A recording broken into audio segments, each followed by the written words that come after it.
Stay connected through The Link each morning on Breeze 93.9 FM.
Chris and Sabrina with The Link. The Link.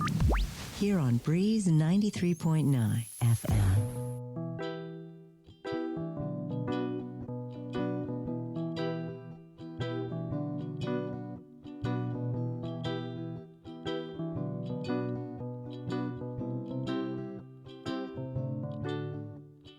Why should I be justified by the laws of men? When Jah the Creator, He said that you can be all that you can. So don't let anybody judge you. Just do what it is your heart says to do. Don't listen to what they have to say. Just let it in one ear and then turn and walk away. 'Cause I know what I wanna do. How to live my life, and to myself I must stay true. I mean no trouble, man, I show no disrespect. I only speak the truth, Jah, I have no regret. 'Cause I know how to live my life. The world is full of hatred, why am I not surprised? Let them know the struggle that's in our world today. I want the world to hear just what I have to say, yeah, yeah.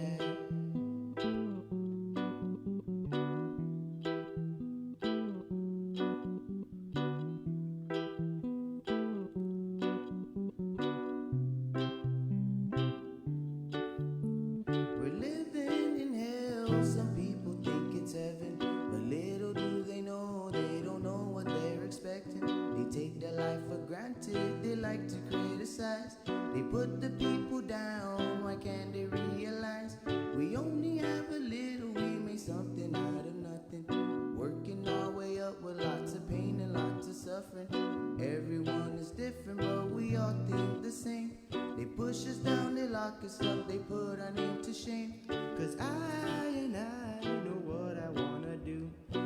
to live my life, and to myself I must stay true. I mean no trouble, man, I show no disrespect. I only speak the truth, Jah, I have no regret. Cause I know how to live my life. The world is full of hatred, why am I not surprised? Let them know the struggle that's in our world today. I want the world to hear just what I have to say, yeah.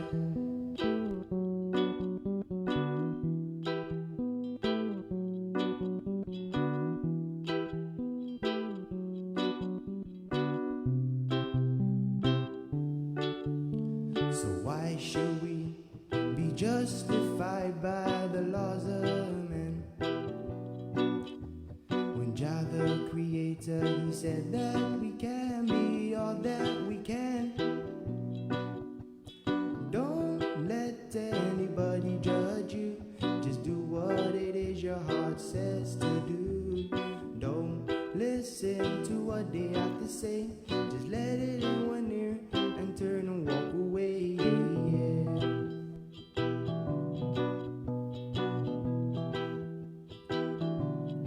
Always trust in the Most High. Haile Selassie, Jah Rastafari. Get yourself all caught up with the week's games, scores, and highlights with the KUAM Sports Weekend Roundup on KUAM News Weekend Edition. It's all inclusive, all the fun and all the action wrapped up in the perfect presentation. Relive the moments on the KUAM Sports Weekend Roundup, brought to you by Gatorade. Greatness starts with G.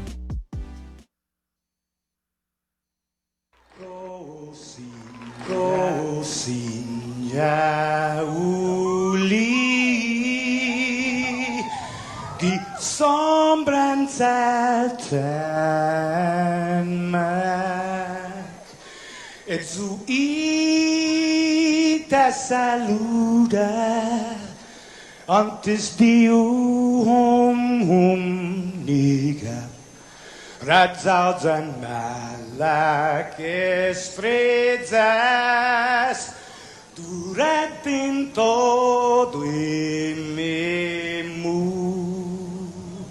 a nogi distância como cupo palu zaniman malak guafi con una sughiairi preba tu la noci nai banderata gaigi pues atan fanni bandera kau esta pagua pumalapa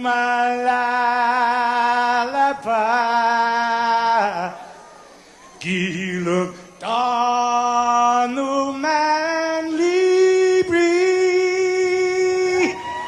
Tentamiti man ko badi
cha-cha-cha. Good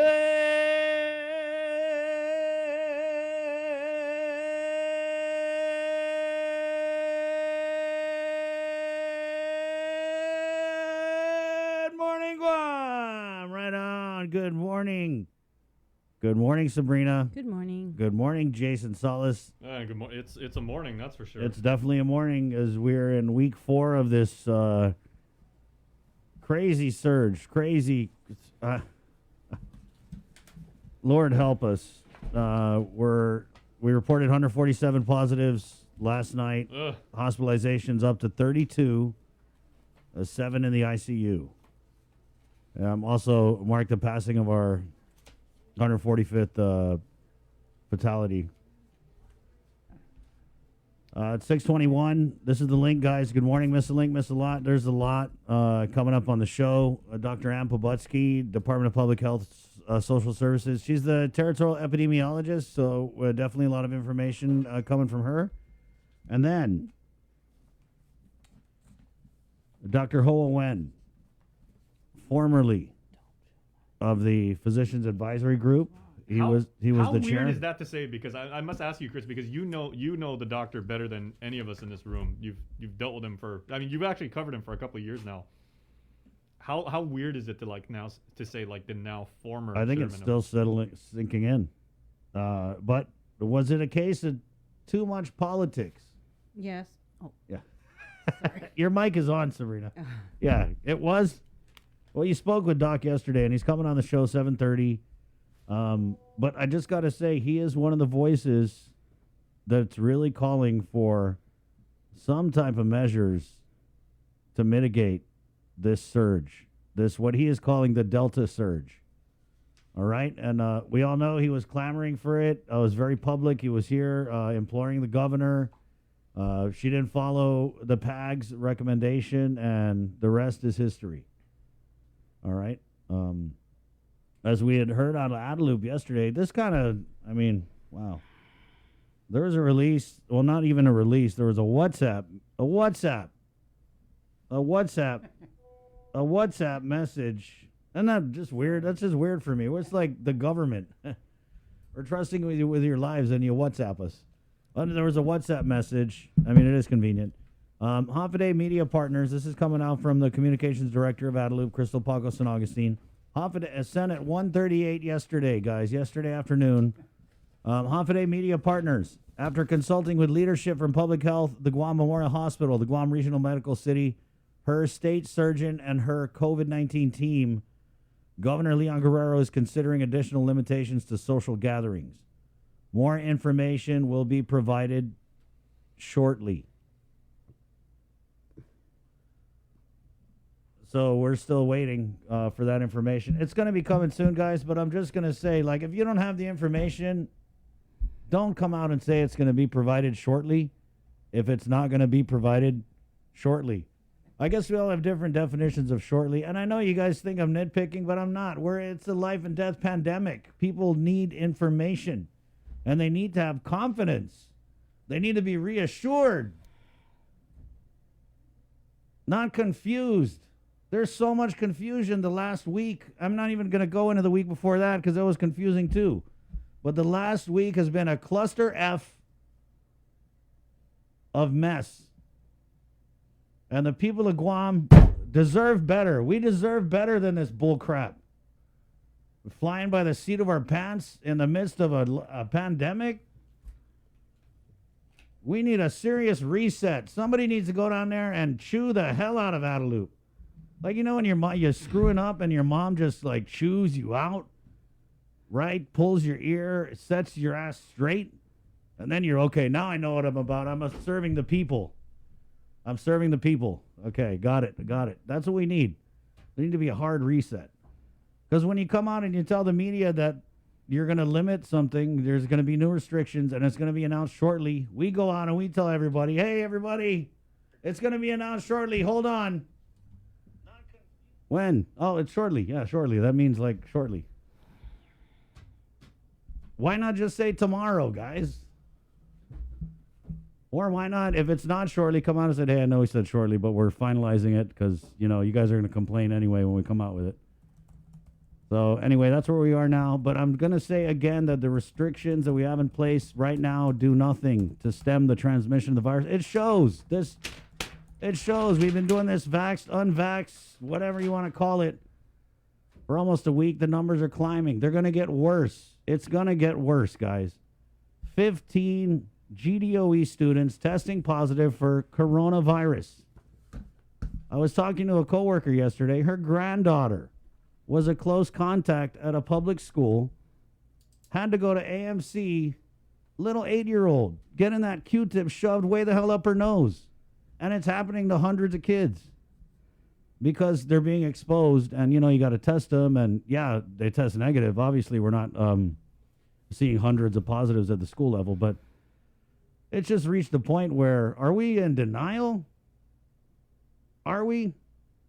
Because when I stick my finger in the air and I look out there, people of Guam, we saw it yesterday, the Guam Hotel and Restaurant Association saying, hey, put us on restriction. We'll take 50%, we'll take 75%.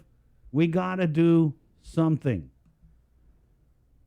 Not shortly, not tomorrow, but how about last week or the week before that? I don't understand why they sat back and continued to watch these positive numbers climb, watch these hospitalizations climb, and come out with some harebrained divide the community between the vaxxed and the unvaxxed. That got nothing to do with the transmission of the virus. We got to put out this fire of the positive cases. I didn't even drink my coffee yet. Yeah, and there's a positive at my kid's school this morning. Yeah. That's all I'm saying, is that we're at this point where I understand that we're not seeing the transmission at the school, but the point I want to make is it is so widespread in the community, and the school is the community. You got people from the community working in the school. Guam is a very tight-knit community. We're intertwined with each other. And I just feel for the parents out there who see these headlines, you know, hear the officials, hear the superintendent reassure us, and then the very next day it's like 15 positives, and we're right back to that cycle of just wondering, is somebody going to do something? Not shortly, not tomorrow. It's Thursday, August 26th. You know, that's an excellent point by you, Chris, because, you know, Guam, how you said Guam is a very tight-knit community, and it's been that way for, you know, for... I mean, we're like this, guys. That's why COVID is so, because we're like this. However, and why Dr. Hoa said, and he, you know, Bree wrote up the story really fast, because I believe, Bree, you got a quote from him. You spoke to the doctor very briefly, and he said he feels that the segregation and the vax versus unvax argument and everything is ruining that tight-knit, threatens the stability of that tight-knit. I mean, not even that. I'm not even getting into that. I think what that is an angle, but I thought when you brought that up, that is a very But key it's point. not doing anything to stop the positive cases. Right. We know how to stop positive cases, guys. We got to do our part. I don't know what they're doing down in Adelup shortly. They'll be doing it shortly, whatever it is. But let's just do our part, okay? We heard yesterday, public health, I don't care what Chima says. They are overwhelmed with contact tracing, with testing. So we got to do our part. Don't give them any more work. They're in over their head. They got to contact trace all these positives in the schools, which is a gargantuan effort sometimes. They've got to contact trace all this community spread from all these positive cases. Every one of these 147 positive cases, they got to investigate every single one of those and find out who this positive person talked to, who they talked to, you know, so don't tell me that they're on top of it. And we're relying on public health to keep our kids safe in the schools. And if they're not on top of it, then... Hey, it's 6:29. Let's do the news now. From the KUAM news team with the very latest. Wait, let me just put this up. Can we ask people to download the Guam COVID Alert app, okay? That will help with contact tracing, supposedly. So should I re-download it? I'm sorry, because they quit talking about it. Yeah. They quit talking about it. They said, hey, download it. And then they quit talking about it. If you still got it on your phone, make sure it's there, everybody. Okay, and just really quick, because, you know, like, I'm representing all the tech nerds out there, and I know the technical pushback. You're thinking, you know, some people are thinking, is it a foreign government spying on us? Is it public health, extracting information that I don't want out there? It's none of that stuff. It was built by MIT. It was verified by Google. It is a safe thing. Now, for some of you more pragmatic people thinking, okay, is this going to kill my battery? Is running this thing, even if it's for the benefit of the community, is this going to reduce my phone? Am I going to go broke because the data rates are going to drive my bill way up? It's none of that stuff. It uses Bluetooth LE. It's very, very energy efficient. But it only works. It's a good thing to do. It only you guys. works if you have people downloading it. Yeah, It's only the works. network effect. So say I'm the only person in this room who runs a COVID app, right? Yeah. Like say theoretically, right? And you are, really. Yeah, Oh, wait, it's- do you have it, Bree? Would have what? The COVID alert app? No. Yeah. I deleted it. So Joser has it. Okay, so Yeah. so here, perfect example, right? Nothing Can you- ever went off, which I guess is good. Yeah, get a wide Well, shot, now shot of us, please, Yeah. sir. It's everywhere. Okay. So. Well, that's if you have it and if you admit that you're positive, right? You've basically got to say, hey, I'm positive, and then it alerts everyone. alerts So Yeah. here, There you perfect go. illustration, right? Joe, sir, and I are the only two out of the four of us that are running it, right? Right. It's got a certain value to it because he and I are part of that network. Bree jumps in all of a sudden, she downloads and installs it. It becomes exponentially more valuable. And then Chris gets it, it becomes even more valuable because it's the network effect. If 30,000 people did this again, this is a good thing. Yeah. There may be, I'm just, this is completely conjecture on my part as a tech guy. I would do this if it were me, right? There is a possible way where if they add a feature to this might be used to verify you. Yeah. If it comes to that is absolutely possible. And the distribution of the infrastructure is super easy because everybody will be running it at that point. Right on. So it's a good thing, you guys. Please. But- nerd to nerd. Yeah. Coming from the Just king nerd. Get on it. They should have kept that message running because it was a big deal when they came out with this. They brought out the guys from MIT. There was a whole download it. We were involved with it. Yeah, hey, Vince download the app. Munoz down at the court is, Right. experienced, But then it accomplished stopped. technologist. But then it stopped. Yeah. They didn't say anything. It stopped. People deleted it because it's over. Oh, everyone thought it was over. Well, here we are again. Yeah. And Mary, I know you're asking about the positive cases, how many were vaccinated, how many were not. I already put in the ask, and actually we did put in this ask Yeah. weeks ago when Chima came on regarding the Joint Information Center reports, whether or not they could provide more clarity and more specifics when you put out the positive cases, if you could provide the breakdown of who was vaccinated, unvaccinated, and same with hospitalizations. So with hospitalizations, yes, they provided that information. Right. You have to do the math to decipher how many were But there are vaccinated people in the hospital. right. That's what Yeah. I'm saying. But on the JIC report, it only says Yeah, unvaccinated. it's so weird. So you the just way, do the math and it'll and tell honest, you. that's part of it too. Is people don't believe in the government because they're too busy trying to spin stuff. You know what I mean? They're trying to spin, for example, these JIC reports. Sabrina's right. They only tell you how many unvaccinated are in the hospital. So then you got to look at the total and subtract the unvaccinated from the total to get the vaccinated. Why not just give all the information? Well, why not? Because we're busy trying to demonize the unvaccinated. That's why. And it's unproductive because you make the vaccinated people out here feel like they're Superman. Like they can go out and do whatever. When it's not 20% of the population that got us in this situation. It is just simply not mathematically. That's almost an impossibility. Vaccinated, unvaccinated, it's accepted fact that we can all get it and give it. We had Dr. Cabrera on yesterday. He said it's valid. They're looking at it. Okay, so all of my vaccinated snobs out there who are like, we can't spread the virus, you are spreading it as well. Okay? So very good point right here by Neats Manny Aries. She goes, speaking of the app, it only works if you report you're positive. That's absolutely true, and that Yeah. kind of is the point. So if you're running the app and something should happen and you or someone else that runs the app tests positive, it's kind of your moral imperative to report It's that an you've honor got it. system, Jay. Yeah, It's an honor system. but that's a very good point. Yeah, that's part of the app. If you do test positive, if that happens and everything like that, then you use the app and just put that data in there so everybody is aware. All right. It's 6:34, Thursday, August 26th. Let's go ahead and get into the news now from the KUAM News team with the very latest on this Thursday morning. Sabrina Salas-Mantanani, good morning. Good morning. Another day of big numbers of COVID positives. The Joint Information Center reporting last night 147 new cases of COVID out of 1,456 samples tested on the 24th. 74 cases were identified through contact tracing. 1 case is reported recent travel history and was identified in quarantine. The JIC also reports 32 hospitalizations, 7 people are receiving ICU level of care, and 3 patients are on ventilators. Out of the 32 patients who are hospitalized, 22 are unvaccinated, 7 are vaccinated, while the JIC reports the vaccination status of 3 is unknown. To date, there have been a total of 9,759 officially reported cases, 145 deaths, 939 cases are active, and there have been over 8,600 recoveries. The CAR scores jumped to 23.4.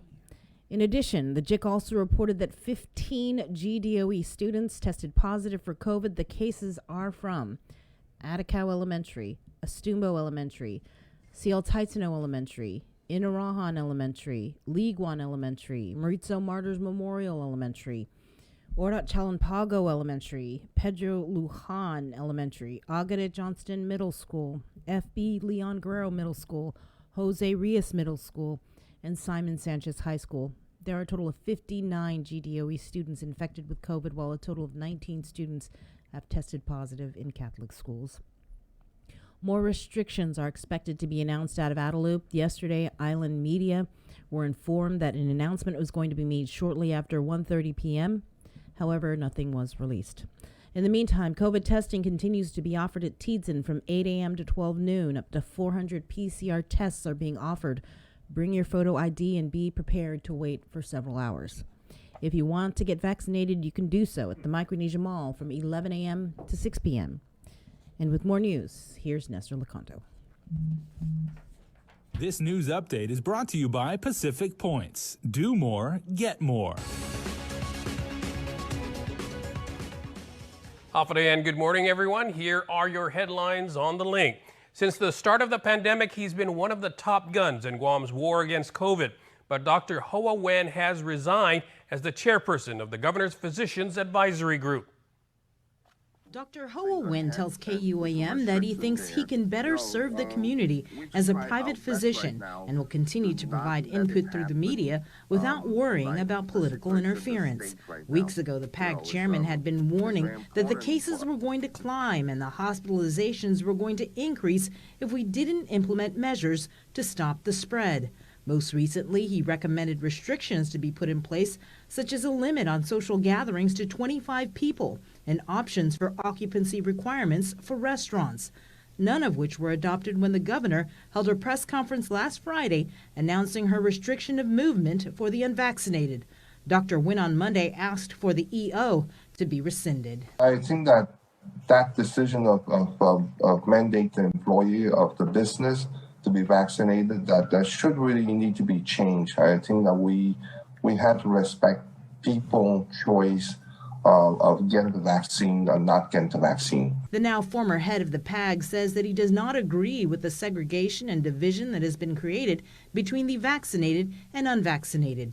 He says he respects a person's right to choose.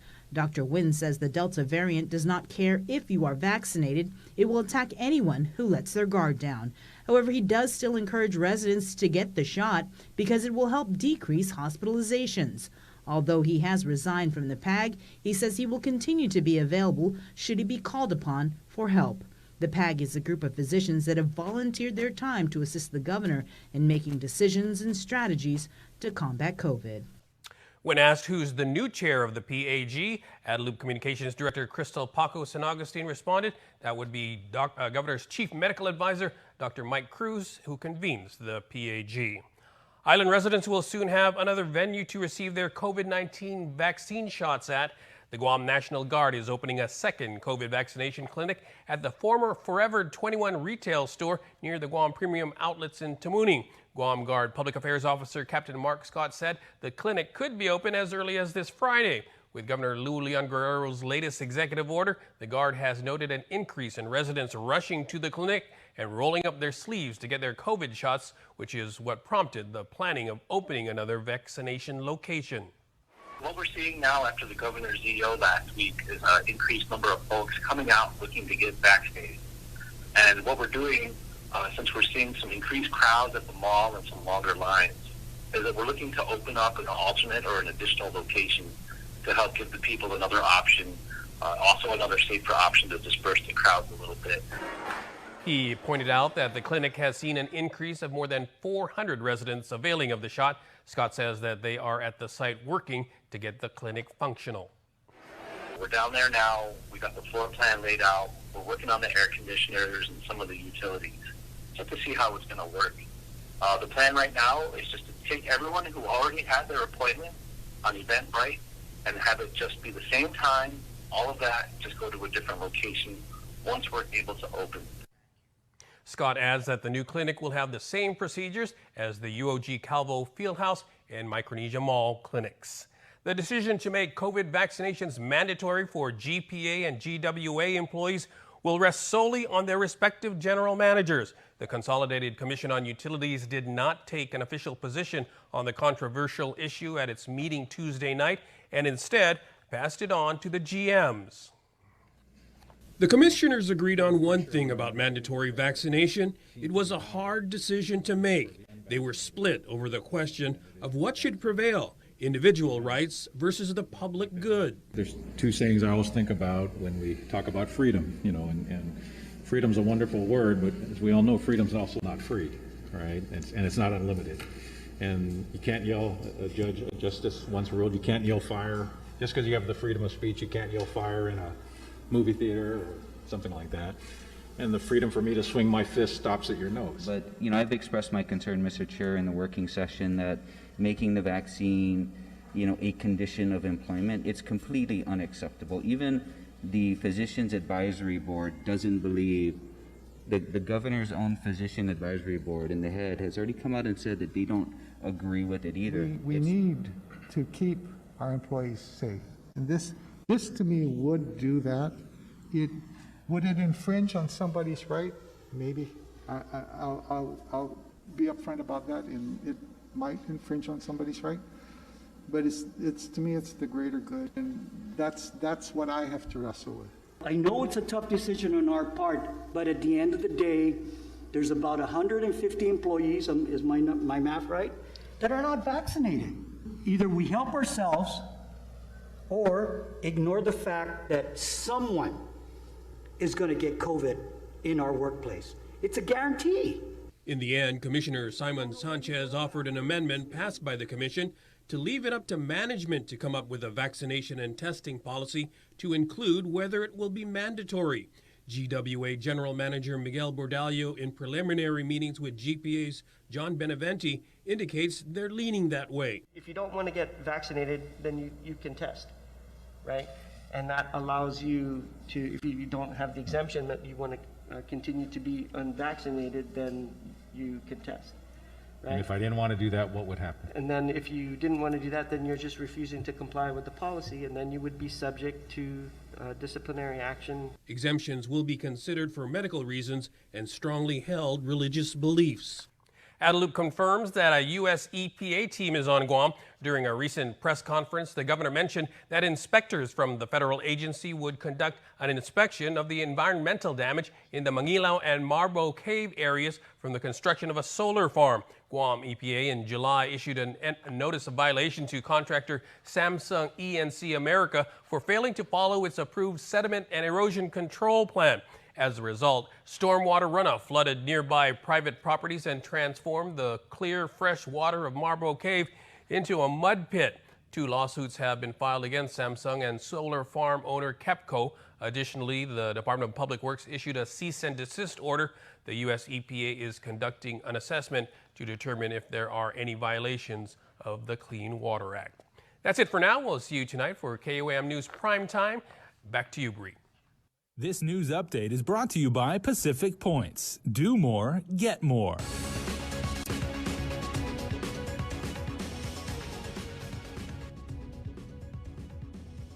Thanks, Ness. Always doing an awesome job for KUAM. Reventex confirms a new batch of refunds will be paid out this week. 1,902 error-free returns from 2020 filed on or before May 4th and prior years, totaling a little over $4.8 million. To check the status of your income tax refund, log into your individual account at www.myguamtax.com and use the lookup status of 1040 refund tool. And sticking with DRT inline versus online, the Department of Revenue and Taxation is pushing out information in preparation for the rush of people expected to file and compete for the governor's All Rise program. It's ready, set, go on September 1st, the mad dash for cash. We're really excited to kind of get really close to releasing our final guidance regarding All Rise. Head race official DRT Director Daphne Shimizu reminds only those with validly filed and processed Guam income tax returns for 2020 are eligible to compete. Single filers must not have made more than $40,000 and joint filers $80,000. They must certify that their household experienced a negative economic impact from COVID-19. Also, they must have been residents of Guam in 2020. Although there is one race, there's two different categories competing, online and inline. Shimizu gives both a head start.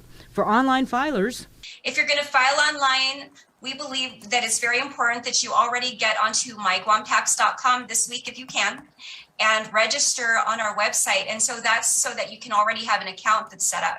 And that will make it so that when we open up our application online on September 1, you won't have to go through the process of registering or have to worry about perhaps not being able to access the system. For inline filers, you can go to the various distribution sites such as your village mayor's office, dedicated public libraries, and DISID to pick up an application when they're ready.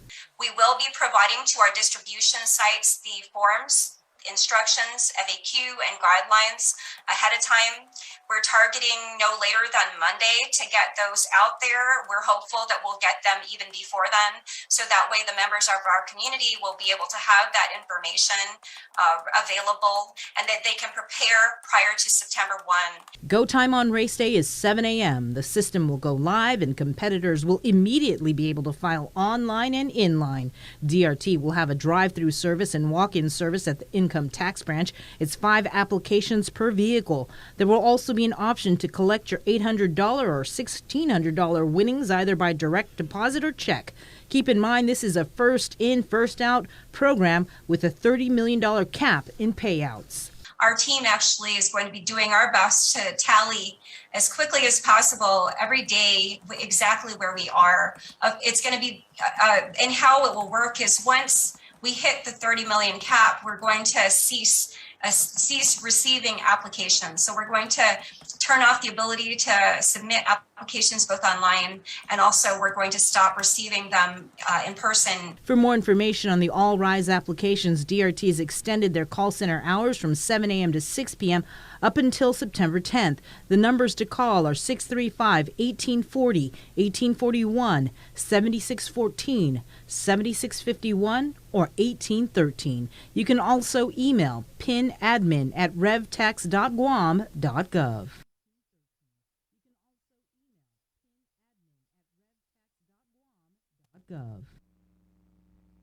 DRT is highly encouraging everyone to please file online, and you can find those guidelines in its entirety on our website.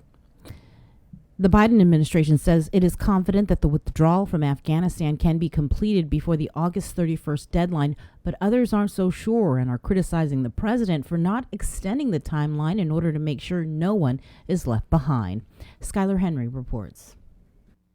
The military says it's doing everything it can to make sure every American and Afghan ally gets out of the country before the August 31st deadline. 90 flights total yesterday that left the Kabul airport.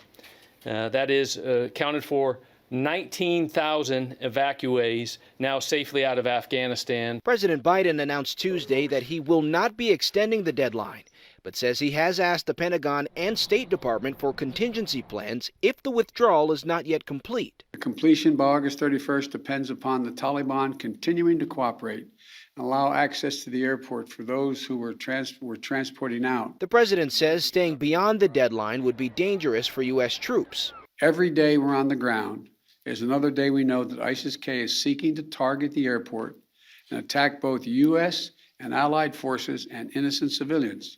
Lawmakers on both sides of the aisle are criticizing the administration's handling of the withdrawal and questioning whether the U.S. can complete the operation of getting people out before the deadline. And if we can't get them out, then what? What will happen to them? 2 congressmen, Democrat Seth Moulton and Republican Peter Meyer, made an unauthorized trip to Kabul Tuesday to see the situation for themselves. Really? We're trying to get people out. In a statement, they said because we started the evacuation so late that no matter what we do, we won't be able to get everyone out on time. They're both veterans. They're both frustrated. They have an administration that won't tell them the answers to how many Americans are left or those Afghans that actually probably worked with them and helped them. The White House pushed back, saying, "We advise against any Americans, whether elected or not, attempting to travel to Kabul right now." Skylar Henry, CBS News, the White House.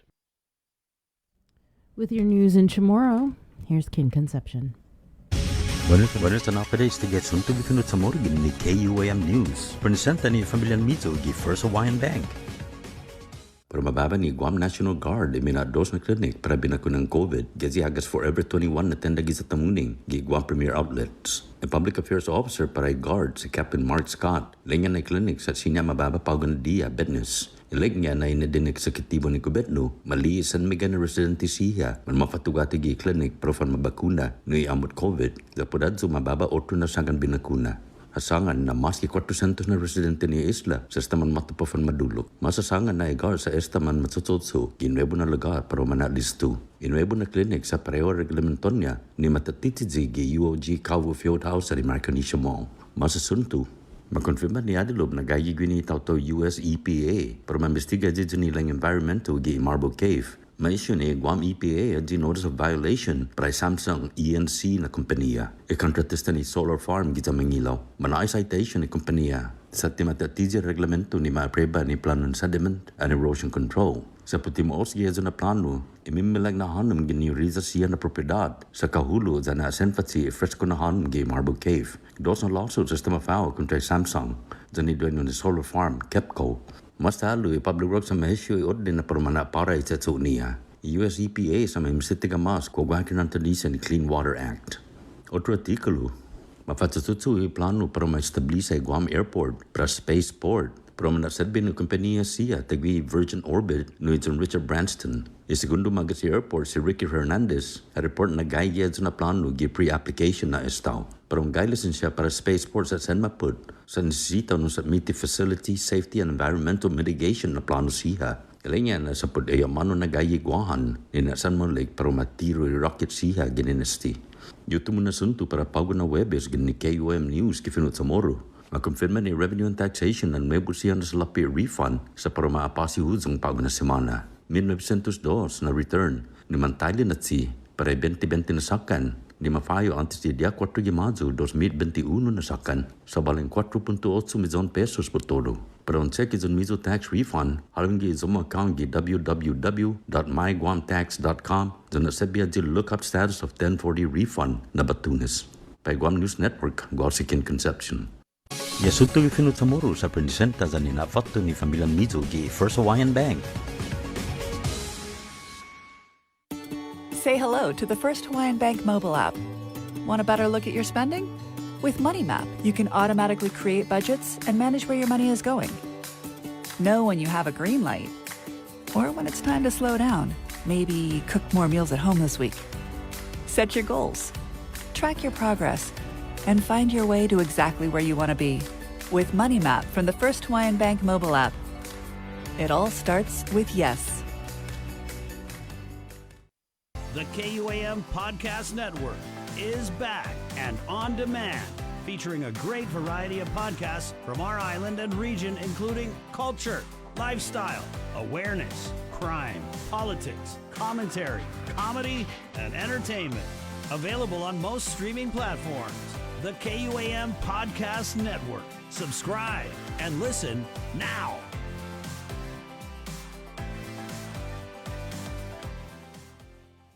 KUAM TV has been on the air for 65 years. 65 years of growing, changing, and adapting to the needs of our local community. 65 years of making you smile, laugh, and cheer, and being there for you in times of tears and heartbreak, and learning to heal together. We've kept you on the edge of your seats, been a trusted source for you to turn to, weathered many storms together, and celebrated life's big moments. And now at 65, we celebrate all the firsts we brought you over the years and all the firsts that lie ahead as our world changes. KUAM TV, celebrating 65 years of firsts on Guam.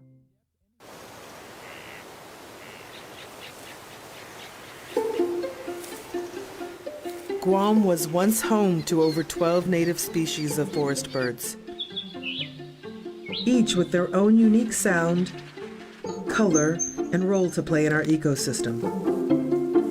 However, the arrival of the brown tree snake has threatened their existence. Today, only 3 of these species still exist in the wild. But what was once lost can be restored. Join the Department of Agriculture's efforts to restore our ecosystem. It is only through partnerships with various organizations and the community that we can give our native birds a future.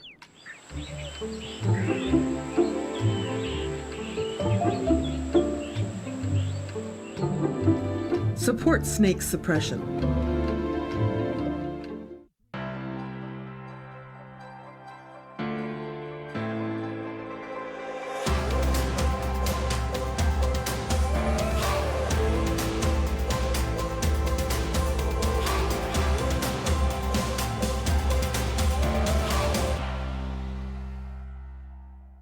The relationship between Guam and Manila, Philippines is undeniable as we share similar cultural traditions, history, and heritage. With generations of Filipinos calling Guam home, KUAM presents a monthly look at the capital city featuring in-depth and engaging interviews on everything from medical tourism to new business and government leaders. Veteran newscaster Nestor Lecanto delivers Beyond Our Borders. This special program is brought to you by KFC and the Medical City, where patients are partners.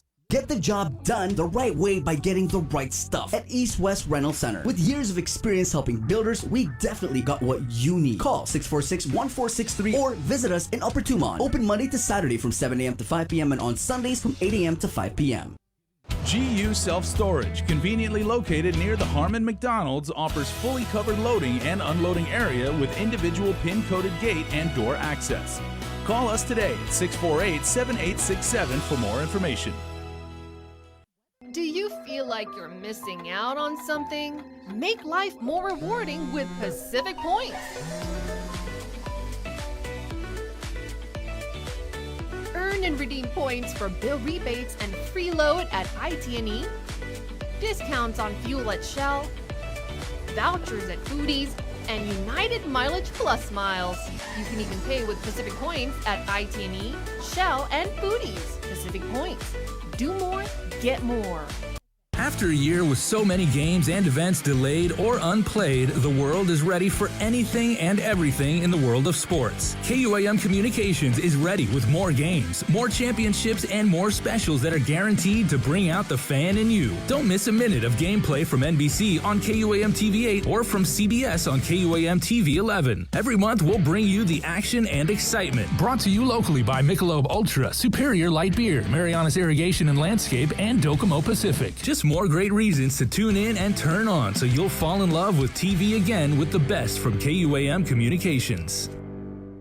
Catch SportsLink on the KUAM News Morning Show, The Link, every Friday to hear about the latest in sports news, game schedules, athlete profiles, and more. SportsLink, brought to you each week by Cure Alkaline Water and Marianas Irrigation and Landscape, airs every Friday across the multimedia platforms of KUAM. Tune into the broadcast on Breeze 93.9 FM on KUAM TV 11, live streaming through the KUAM News Facebook page, or view highlights on YouTube, KUAM News Facebook, and Instagram. SportsLink is hosted by Dave Delgado through KUAM Sports, and he will make sure that everyone knows what is happening on the fields, in the gyms, and everywhere in between.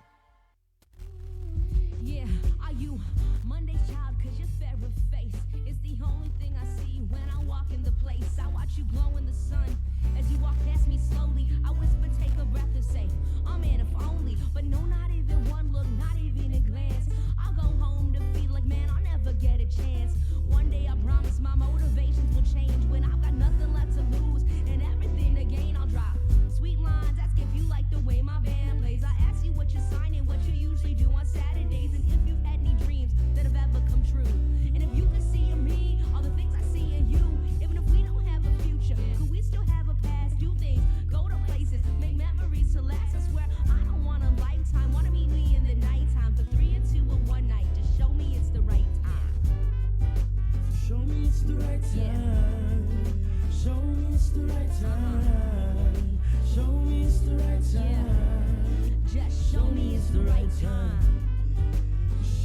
the right time.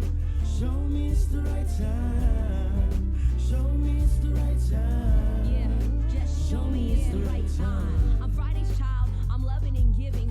Born under Mars, so I work hard for a living. Every dream I've ever had, I made it come true. Had one about you last night, here's what I'm telling you true. You could keep walking by me, you could give me a little smile. Ask more about me, make me stay a little while. I'll teach you things I swear I thought I didn't know myself. You bring out this other side of me I never showed to no one else. And at the end of this story, I know I hold you dearly in my heart. But tonight, dear, I just wanna hold your body near me. You're taking a space, like all the space in my head. You're all that I want right now, and it doesn't make much sense because I don't even know you. I just see your pictures, I see you walk right by like I just wanna know your interests. I don't want a lifetime, wanna meet me in the nighttime. For 3 or 2 or 1 night, just show me it's the right time. Show me it's the right time. Hey, good morning, Good morning. Hey, it's 7 o'clock. The Breeze. Thank you, guys. We have a phone. We fixed it. Just had to reboot. It was easy. 637-0094. What are your concerns? What should we be doing? What should we be doing better? 7:01 now. Right here on the link coming up. Dr. Ho Wen, the former, well, I got to get used to saying that, the former chairman of the Physicians Advisory Group. He is sounding the alarm, guys. He has been, really. I mean, if you really think about it, this is week 4. We're rounding out week 4 of this surge, okay? Thursday, August 26th. Oh. Thank you. Yeah, the hotline's on, guys. If you want to call in here. We got Mayor Luis Rivera, Tatuha. There's schools in the village. There's businesses. There are people. So we're going to talk with Mayor Luis, find out what they're saying in there. Let's go to the phones just real quick. The link, good morning. Morning, Chris. Morning. What's up, my friend? Yeah, I just wanted to confirm, when you go to Home Depot, you don't have to wear your mask inside. I have not been to Home Depot. Yeah, I'm hearing a lot of things about Home Depot. No need to wear the mask inside. It's kind of alarming right there. But yeah, I'm curious about that because there is a mask mandate in place that public health and GPD are supposed to enforce. So, but you know, I have to research that. I think Home Depot might be following whatever they're doing in the States. Yeah, but you know, the island is in crisis right now. Yeah, I totally agree, man. So you're verifying that? Like you've been to Home Depot and? Yes, I am, and they're like, well, you know, let's come from corporate. Because we're getting a comment that says that's not true. We sent someone to investigate it. So I don't know. But if you went there and you saw people with no masks, is that what you saw? Yes, sir. Wow. Were you wearing yours? Yes, I was, of course, definitely. Wow. Yeah. Right on. Well, good for you, sir. You know, I just want to bring it up because, you know, we're in a crisis, and yeah, if I have my own island, I would just stay there by myself. Right. You know? Well, what else do you think we need to be doing different? Well, just wear your mask and, you know, put on your big boy pants and take the shot. You know, everybody has their own opinion, but that's my own. Right on. Well, thank you, sir. You're welcome. Thanks. Take it easy. All right, there you go, 7:03. Let's go into the Zoom room now. Mayor Luis is standing by. Guys, you can call anytime, 637-0094. Mayor, good morning. Good morning. Hi, there you are. Good morning. How are you, Mayor? I'm fine. And you? We're doing pretty good. We're getting by. We're getting by. We're anticipating things will improve shortly. Yes. Did you hear anything, Mayor? Because Adelup came out at 1:30 yesterday, and they said that there's going to be some new restrictions, limitations involving social gatherings that would be announced shortly. That was yesterday. This is today. Have you heard anything about what limitations will be announced? No, not right off. I get, just what comes from the Joint Information Center. And, but no discussion with us. It's just been a very busy day. Every day is quite busy for us. And so, we're waiting to, I guess, get the official mandate of the executive order. It really surprised me with different businesses in our community that, even just trying to call around to place orders and stuff, telling us that they're not going to, they're not going to be opening for dine-in or takeout, things like that. And then, of course, information coming out on social media, different letters from businesses. It's sad to see, everybody heard that places closing down, because of, not only because of the pandemic, but the executive order. And I also saw there was, I don't know, I forget which business, because really there's so many, but there was one business that had put something out on their social media, and it was along the lines of, there's just too many positive cases out there. Yo, we're going to chill and only do takeout. I forget which one it was, but there might be a couple of those. And that's what we're seeing, Mayor, is we saw it with Mayor Johnny of Umatic. He said, hey, I don't care what the governor said or not said. There's more importantly what they're not saying. He was going to limit the gatherings himself, his own self. He said, I'm going to do it. We had GHRA saying we need to go down on our occupancy. We need to limit the social gatherings, right? So what are they saying in your village, Mayor, about this surge? Week 4 of this surge, 147 positive cases last night, 32 in the hospital, 7 in the ICU. What are the people of Tatuha saying to their mayor? Well, a lot of them are saying, we got to do what we can to stay safe, and, pleading for everybody to get vaccinated. So, if they do contract the virus, that it wouldn't be so bad, that's supposed to help them. So, just finding out too that a lot that are hospitalized are those that are not vaccinated. There's a lot of people that have their opinions, and they're entitled to it, so, everyone, we just need to do what we can to stay safe and, continue to, to pray on this. There's a lot of things we cannot answer. We cannot see this virus, even with me and our crew here, we still need to cut the grass, direct traffic, do escort, offer our service to the for the office and stuff, doing verification. So we're just continue to talk to everyone, to mask up. There's people around you, even if you're outside, just put on your mask. I'm here by myself, so I'm without a mask. I know, Mayor. But I have my mask right here. Mayor, talking about masks, though, you heard that caller about Home Depot. Did you investigate that? No, I'm sorry. I'm not aware. I love to go to Home Depot, but I have not been there in a while. Yeah. Is there... some guy called in and said, "Oh, you don't have to wear a mask in there." So I don't know, guys. Whatever, if you can. Okay. No, I have not heard that. I just know that everyone is being told to wear your mask. Yeah. No matter what. The only time you should be able to remove it is if you are actively eating or drinking. But then, or also showering. You want to keep distance from everyone else. Yeah. What about the schools, Mayor? We know that there was a positive at St. Anthony, and just these positives from the private school side, more so because it's a bigger population, obviously, on the public school side. 69 cases now, GDOE. Yes. What are the parents in your village saying about their school-aged kids? Well, this virus does not discriminate whether you're going to public school or private school or just anywhere else. Even in the home front, it's happening.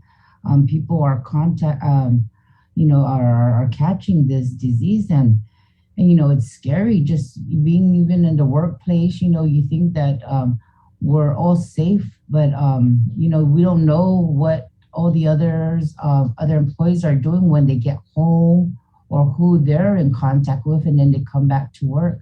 So with parents and out in the schools, a lot of parents are worried, and because they're going to get in trouble if they don't make their kids go to school.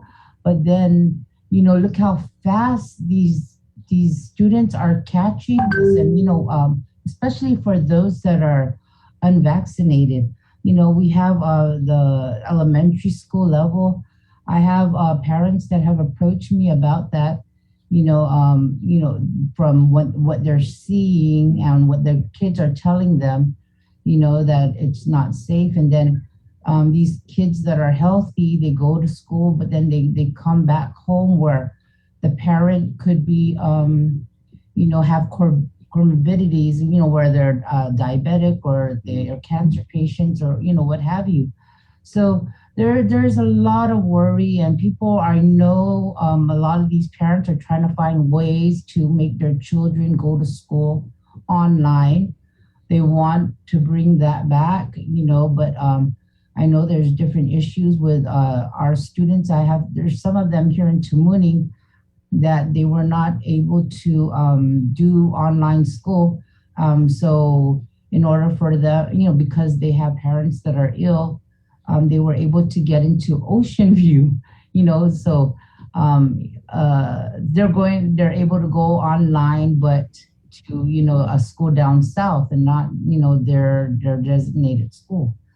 So, we continue to reach out to GDOE to see, how we can assist in different ways and, to help make things safer. Now, every day we have really heavy traffic from the schools. We have JFK and Chief Brody on Route 1.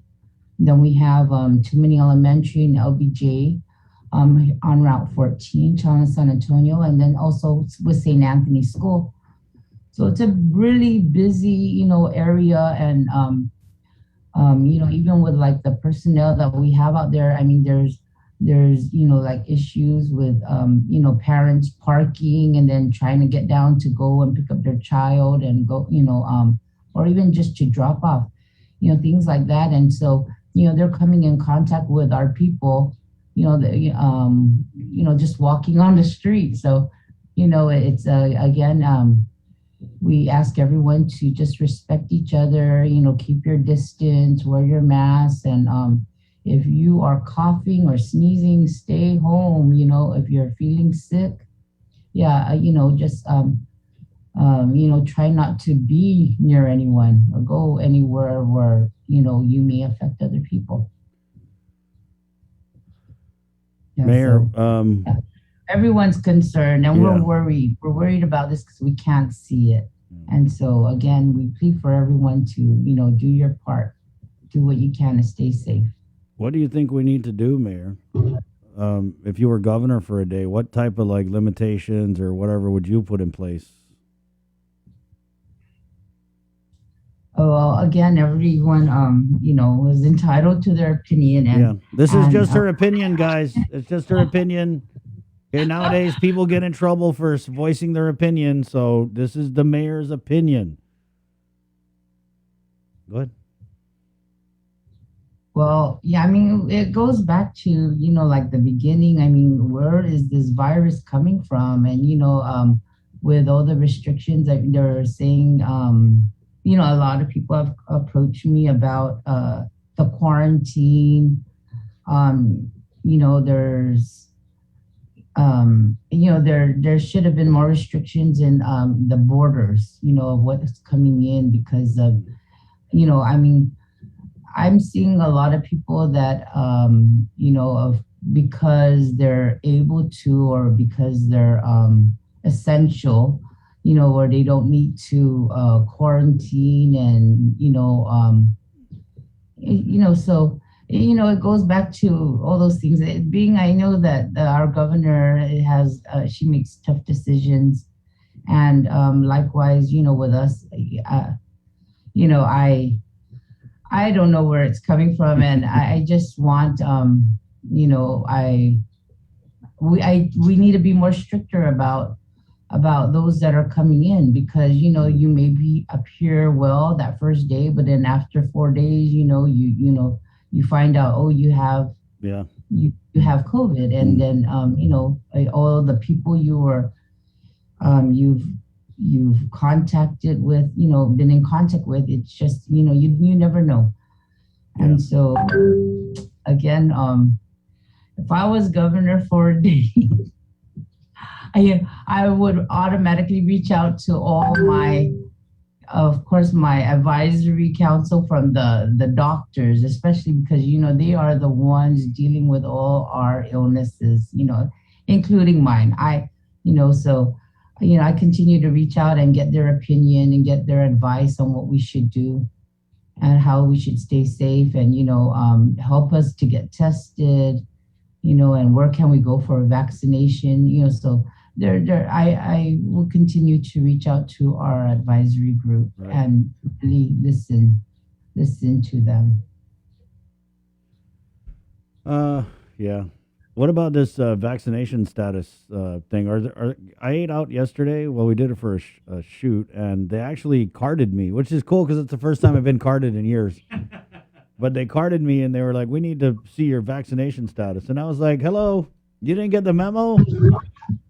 We can self-attest now." But they didn't know, and businesses, I feel like if they didn't know about that other memo that came out in the middle of the night on when was it again? I already forgot. Was it Monday? It was Monday, yeah, after D-Day. The Monday, they came out with a new guidance, new executive order on Monday, so that now you can, obviously you guys know, you can self-attest. You can just say, "I swear I'm vaccinated, grandma's grave." Or you can swear that you've had at least one shot of the vaccine, and you can go in. But I guess they didn't know, so they carded us. And I mean, it was cool because I carry it because you never know what kind of decision these guys are going to make in the middle of the night that's going to affect, what you got to have on you. So I carry it, and we got carded, and we went in and did the shoot, and it was all good. But is there a confusion in your villages, Mayor, about what the hell the policy is?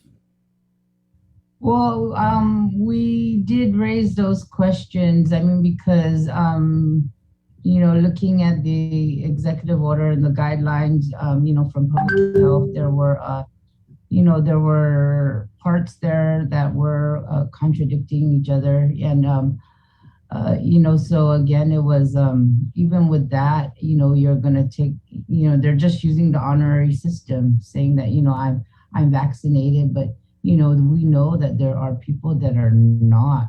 And, so with all the gatherings now, and I mean, they can say, "Yeah, I'm vaccinated," but they're really not, so it's a problem. I mean, they are going to have everyone produce their card because, when this mandate came out, we were going like crazy trying to find ours because, we had I had my vaccination ever since February. I didn't think I needed to carry that around or laminate it or, so I'm just thinking I'm going to need it when I travel, if I should travel. So, now everyone's trying to get their card, but then we hear that, okay, you don't need it. So anyways, good luck. I mean, how things go because, that's why I say just stay away from, don't get too close to people, continue to wear your mask and sanitize and, because you never know. People will say, yes, they are, and they're not. Yeah, it's honor system. I had a friend whose wife is pregnant. She went to go get takeout at a local restaurant, and they carded her. They asked her for her vaccination card for takeout. And, of course, she was like, "I'm not going to do this," and just left. Right, so that was Monday. Things have kind of changed since then. But, Mayor, let me ask you about this vaccination clinic, Forever 21. They're opening up did you know they're opening a vaccination clinic at GPO Forever 21? No, I know that they have it in different places, but not in particular. I mean, I haven't worked with GPO management on that. Yeah. Or, any discussion was not brought to my attention. Oh, it's totally ready. They got the tables and the chairs and everything in there. But do you anticipate that's going to bring more traffic and busyness to that area? Yes, it will bring more traffic. I know that, I've seen, the traffic at the Micronesian Mall. And there's other places people can go as well, for their vaccination. I know that private clinics are doing it in other places, and well, with American Medical Center, I know that they have personnel that are down in Tumon, and there has not been lines there, but a lot of people were very pleased. When we sent them down there, we told them that they're doing vaccinations there, and they're like, wow, it was so fast, no line. So it's happening in different places, and people should continue to be informed to where all these locations are. We do what we can to help, and especially if they reach out to do it out in our villages, of course we're going to see what way we can assist, whether it be to give chairs and tables, any type of equipment, or like assistance with traffic. We would like for them to reach out to us and let us know what they plan to do. What about the All Rise? We had Daphne on yesterday. Mayor's offices, it looks like going to be a huge part in this process, where this is a race. It's the All Race Act, right? The governor, because of the way she put together this All Race Act, it's basically a free-for-all Hunger Games for $800. And it's coming at a time when the PUA is running out, right? The PUA is running out. There was a program that they had touted when they addressed the business community at an economic forum. This is a Department of Labor program where they would subsidize the hiring of workers into the private sector for like a certain amount of months, right? They'll pay the salary of these workers if the private sector hires them. But that program is delayed. So it's not going to be implemented next week. It's not going to be implemented the week after. I'm pretty sure they're trying to figure it out. So there's nothing in place. There is no plan in place for these people who are getting off the PUA. We got $600 million in the bank, and there's nothing in place for these people who are getting off of PUA. When again are they off the PUA? When are they off the PUA? When? September 4. Yeah, they're off the PUA September 4, Adeloop. There's nothing in place. I was stressing about this last night. I was trying to go to sleep. I was like, man, there is nothing. Adeloop has zero. Nothing. They didn't say, hey, this is our plan. We're going to put you on, we're going to give you $100 a week or something. You know what I mean? Then fat, nothing. So that being said, Mayor, it's going to be war games for this All Race Act. Are you ready? Are you set? Well, we try to always be ready. We, expect the unexpected. And so, we were told that we were going to have the applications delivered here. We were supposed to get it by Monday. And so we have that available. And right now we are informing our residents, to prepare. And of course, if you're, the recommendation is to do the application for All Rise online. So we're helping them with that, and to make sure that they register with guamtax.com, make sure you have an email address, or, whatever type of assistance they may need. We'll do what we can to keep them informed. But right now, the applications are not here yet. The guidelines were discussed with us, but we're waiting for the actual hard copy so that we can start passing that out with along with the application, the hard copy. But of course, the suggestion is to go online, and they can do be prepared now by making sure that they have all the information they need in case they would like to have their checks direct deposited to their bank account, or to even to register online with guamtax.com. You're going to need a username and password. Yeah.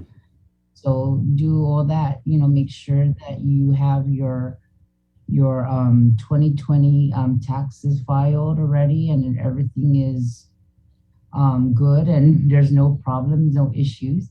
Because now, we're seeing some of them are rushing, they're supposed to make amendments and things like that. And they're like, oh, I have to hurry up because, the All Rise program. So All race. they don't know when it's going to be cleared. If they were to make an amendment now, how long is it going to clear, when they want to hurry up. And, our thing is like, well, why did you wait so long? Well, but they waited so long because it was confusing, Mayor. We didn't know when the governor was going to do the rise, the all rise, the race, the whatever. We didn't know. It's the government's fault. They were supposed to be paid this since January. It's a law. It's a law. It is a law. Yeah, so that's why people waited, because our people were stuck in this freaking yo-yo of the RISE Act. I feel bad for our people. They're pulled this way, pulled that way. Show us your Vax card. Don't show us your Vax card. You're going to get the RISE. No, it's the All Rise. No, I want to pay it. No, I'm going to pay it. No, God. Yeah, you can't blame our people, Mayor. They tried. They said, go get the mayor's verification. They went to go get the mayor's verification. Then they said, never mind, you don't need the mayor's verification. Who's in charge around here? I see. Well, the governor has, all her agencies working to make things happen. So hopefully they figure it out. We move things smoothly. We'll do what we can to assist, and especially working with all the emotional stress that people are going through. I know this is a big task, for her as the governor, I'm sure. It's a bigger task for the people who've been waiting for the money, Mayor. I'm sorry. Yeah. I'm not going to feel sorry for the governor. I'm just not. I feel sorry for our people. To feel sorry for her, but there's nothing to feel sorry for the governor about. The ones that are hurting are the people out here. Sorry. I feel, we all have our feelings and stuff, and we just want to make sure that, if things are, need fixing, let's fix it. Let's get it. Let's get the people the help that they need. And let's move it out smoothly. Let's go. Well, guys, sign up for your My Guam Tax account. Okay, if you don't have a My Guam Tax, go on there, sign up for it. If you haven't filed, you're a non-filer, you're some of the poorest people on our island. Well, guess what? If you didn't file, you ain't getting nothing. So you got to go and file, and you got to do it so that it's processed.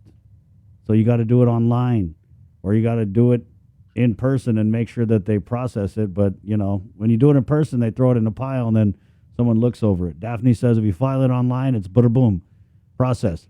So you guys got to do your part. Mayor's right. The time for waiting is over. It's the race. Guys, when you turn on your car, when they say, get ready, and the light's red, and everyone's like revving their gas, that's where we're at right now.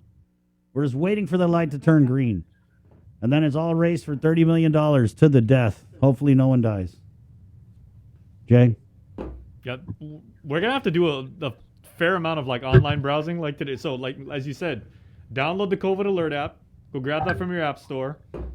Go on to myguamtax.com if you haven't already registered, and then if you are receiving unemployment assistance, you have to register with hireguam.com. Yeah. There's that too. Yep, guys. So just do your part. There's a lot of registering to do. Thank you, Mayor, this morning. Anything in closing you want to add? Again, I just plead for everyone to please drivers, motorists, there's a lot of kids out there that are walking to and from the bus stop and to the school. And then also, your pet owners, please keep your dogs tied up. And, so, because right now that's a lot, we're getting so many calls and complaints about loose pets, out and about. And, even as pit bulls, but they still have a leash on, so maybe the owners are not knowing that their dogs are getting loose or running out of their property. So please mind all the, the students and people that are out there walking. stay safe, do what you can, keep your distance, and give us a call if there is any need or that you may have out there in the community. If a street light is out or something's on the road or anything, we're open to receiving calls from you anytime. Francis? Thank you, Mayor. Sure, everyone. Be All right, safe. there you go. Mayor Luis Rivera getting ready for the All Race Act. It's 7:29. We're going to take a break. And coming up next, he's a good friend of the Link. We've turned to him for a lot of advice over the course of this pandemic. We found out yesterday afternoon he will no longer be privileged enough to advise the governor. We're talking about the former chairman of the Physicians Advisory Group, Dr. Hoa Nguyen, and he is coming up next on the Link. It's 7:30. Good morning. The KUAM Podcast Network is back and on demand, featuring a great variety of podcasts from our island and region, including culture, lifestyle, awareness, crime, politics, commentary, comedy, and entertainment. Available on most streaming platforms. The KUAM Podcast Network. Subscribe and listen now.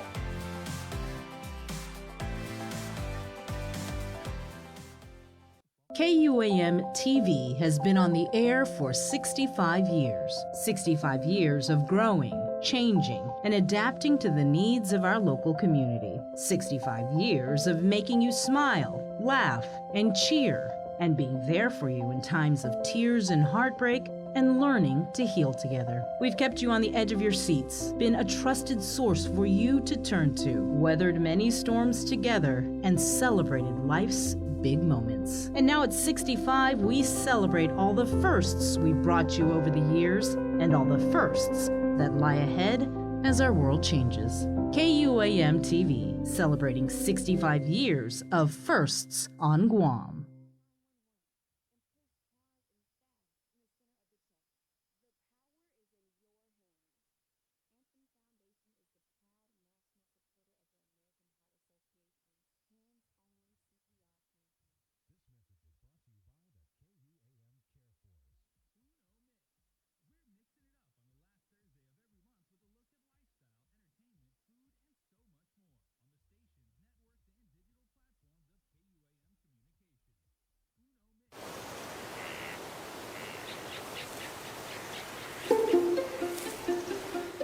Guam was once home to over 12 native species of forest birds, each with their own unique sound, color, and role to play in our ecosystem. However, the arrival of the brown tree snake has threatened their existence. Today, only 3 of these species still exist in the wild. But what was once lost can be restored. Join the Department of Agriculture's efforts to restore our ecosystem. It is only through partnerships with various organizations and the community that we can give our native birds a future.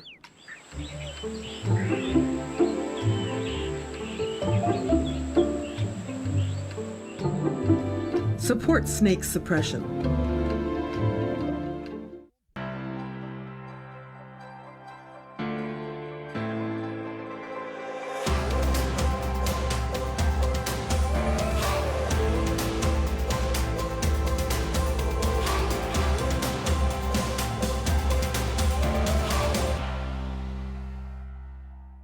The Culture Club returns to KUAM Digital and KUAM News Weekend Edition, highlighting Guam's young artists, activists, and crafters as they work to protect, preserve, and promote our Chamorro culture. Watch this weekly feature on the digital platforms of KUAM News Weekend Edition, brought to you by Hanum.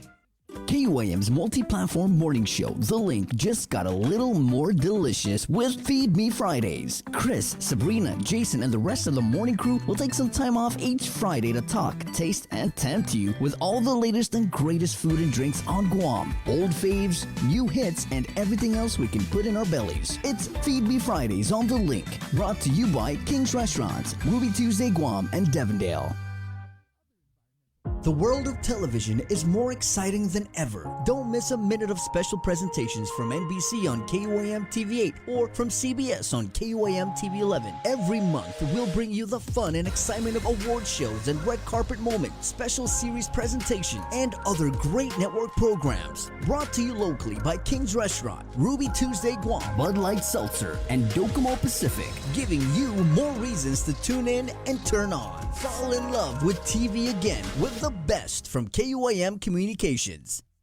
See what's on TV tonight with schedules, network news and notes, local promotions and giveaways on KUAM Communications social media pages. Like and follow us on Facebook or Instagram now for all the latest and never miss out.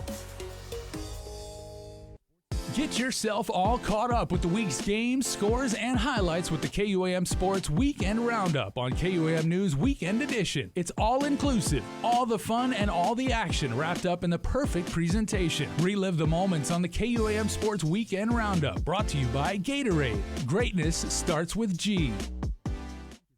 Uno Mixed. We're mixing it up on the last Thursday of every month with a look at lifestyle, entertainment, food, and so much more on the stations, networks, and digital platforms of KUAM Communications. Uno Mixed is presented to you by Docomo Pacific, Better Together, and Pepsi.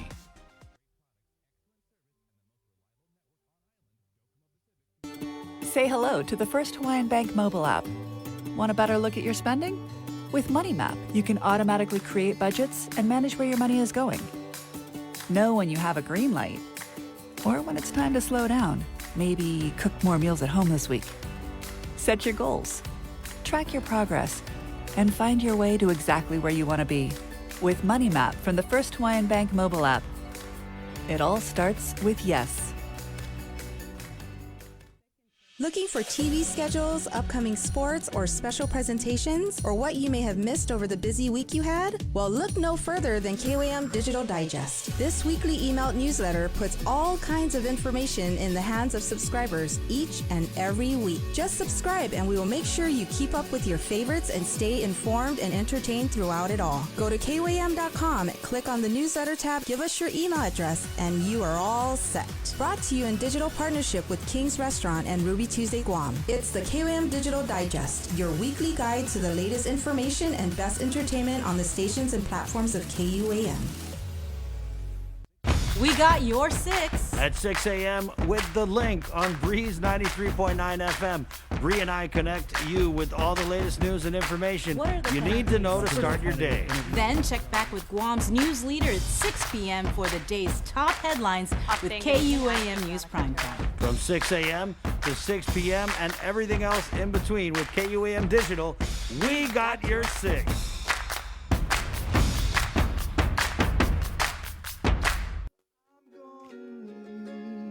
Somebody to lean on.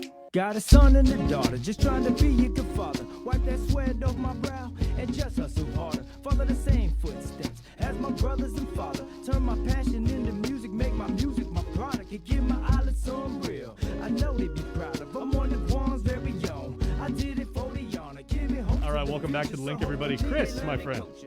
I did some poking around in the data in anticipation of our interview right now with Dr. Hoa Nguyen, the now former chairman of the Governor's Physicians Advisory Group. Right. I was just curious how many times the good doctor has actually joined us on this program in the year and a half that we've been doing it. You want to take a wild guess? 58. That's a good guess. Joe, sir? 60? Okay, Doc, you wanna muster a guess at how many times you have been on the show now? 20, 30 times. Oh, way more than that. This is Dr. Hoa Nguyen's 94th appearance on this show. Wow. Only macaroni and cheesy. That's a lot. Wow. I talk too much. Yeah. Well, I no, talk Doc. too much. That's why I get in trouble. Yeah.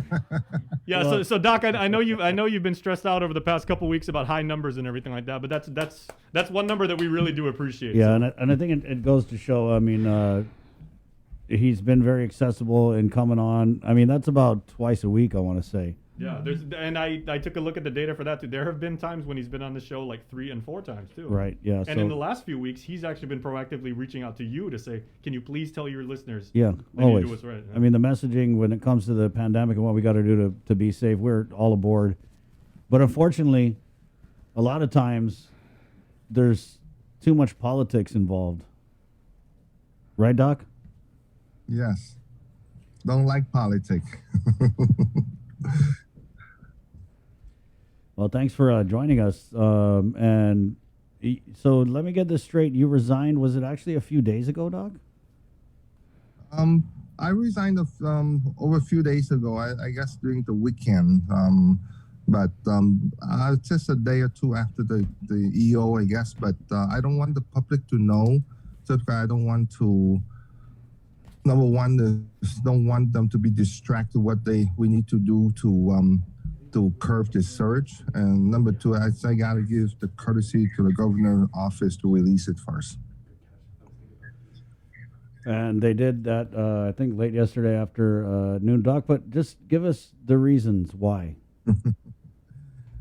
Chris, like you guys know me. I've been volunteer for this thing now for since the beginning of the pandemic. To be the chair, the PAC, and even when I go off island, my family keeps saying, "How come you don't turn your phone off? Because you need to get off your phone."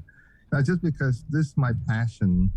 My passion is to make sure that we have a good direction and good ways to move the island forward during this pandemic without affect our people's life very much.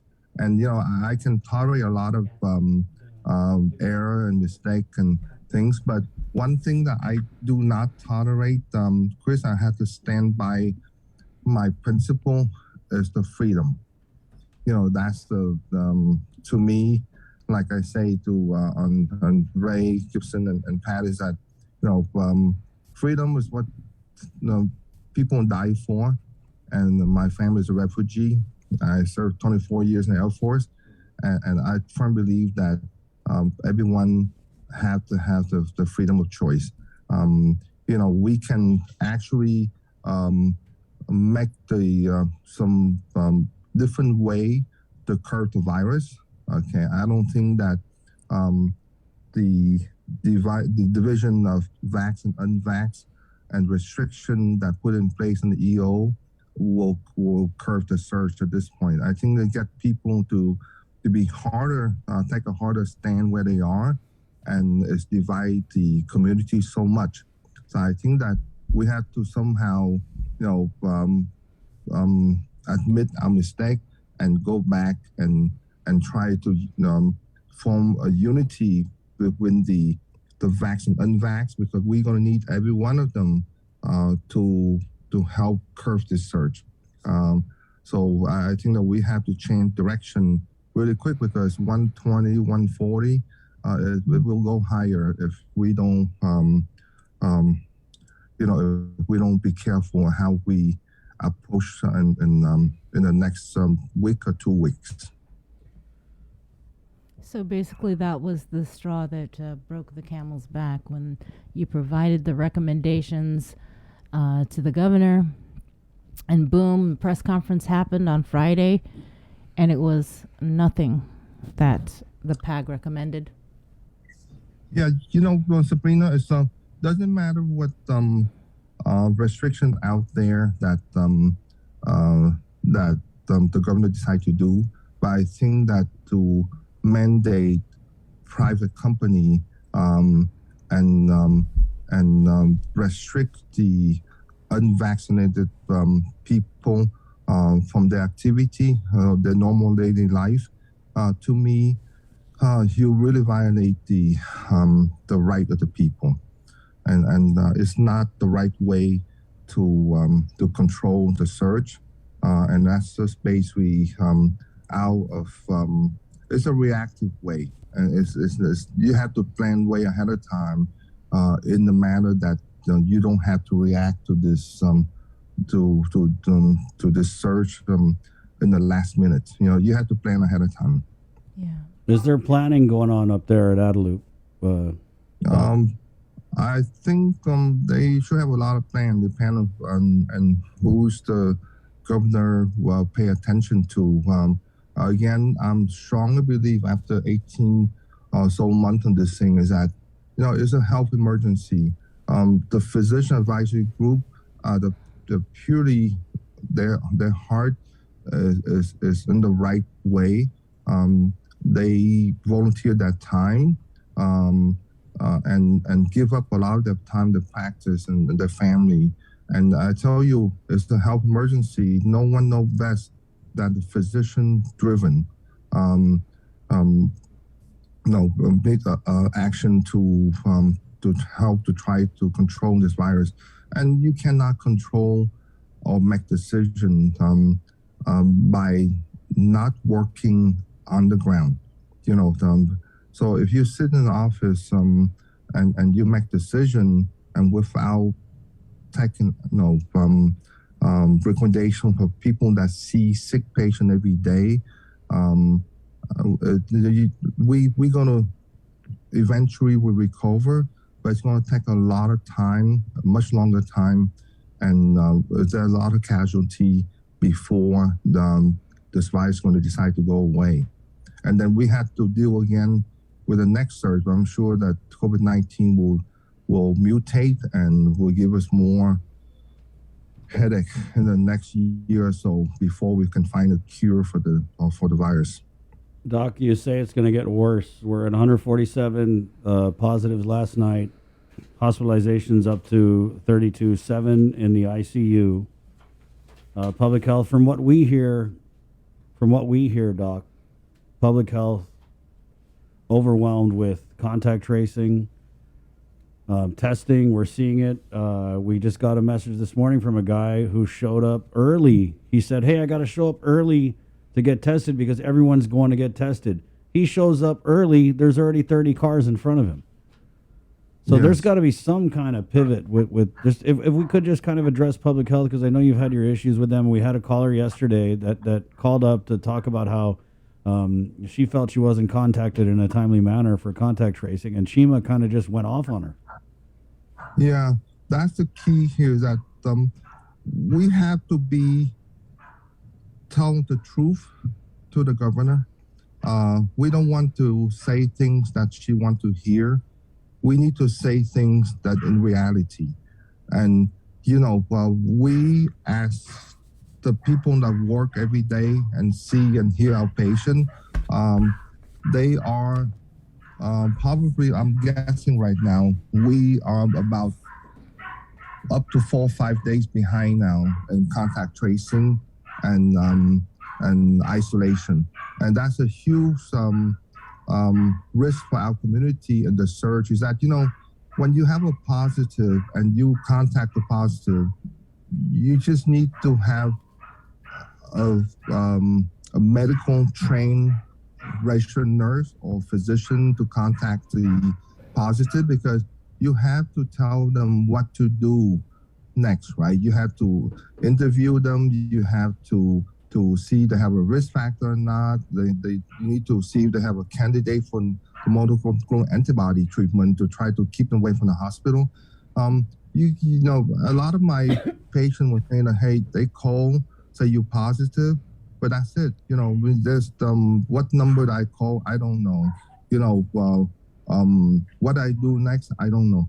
So we have to have a much better way to communicate and let the people know right away. And I feel for the caller yesterday, and she really called in to really give her input for public health to make improvement, right? I mean, she don't call in for no reason, but for us to kind of ignore her or blame back on her on not staying home and all that kind of stuff, you can't do that. She's one of the person that's positive, and she just tried to reach out for you to help. And you have to be sensitive. You have to be open-minded.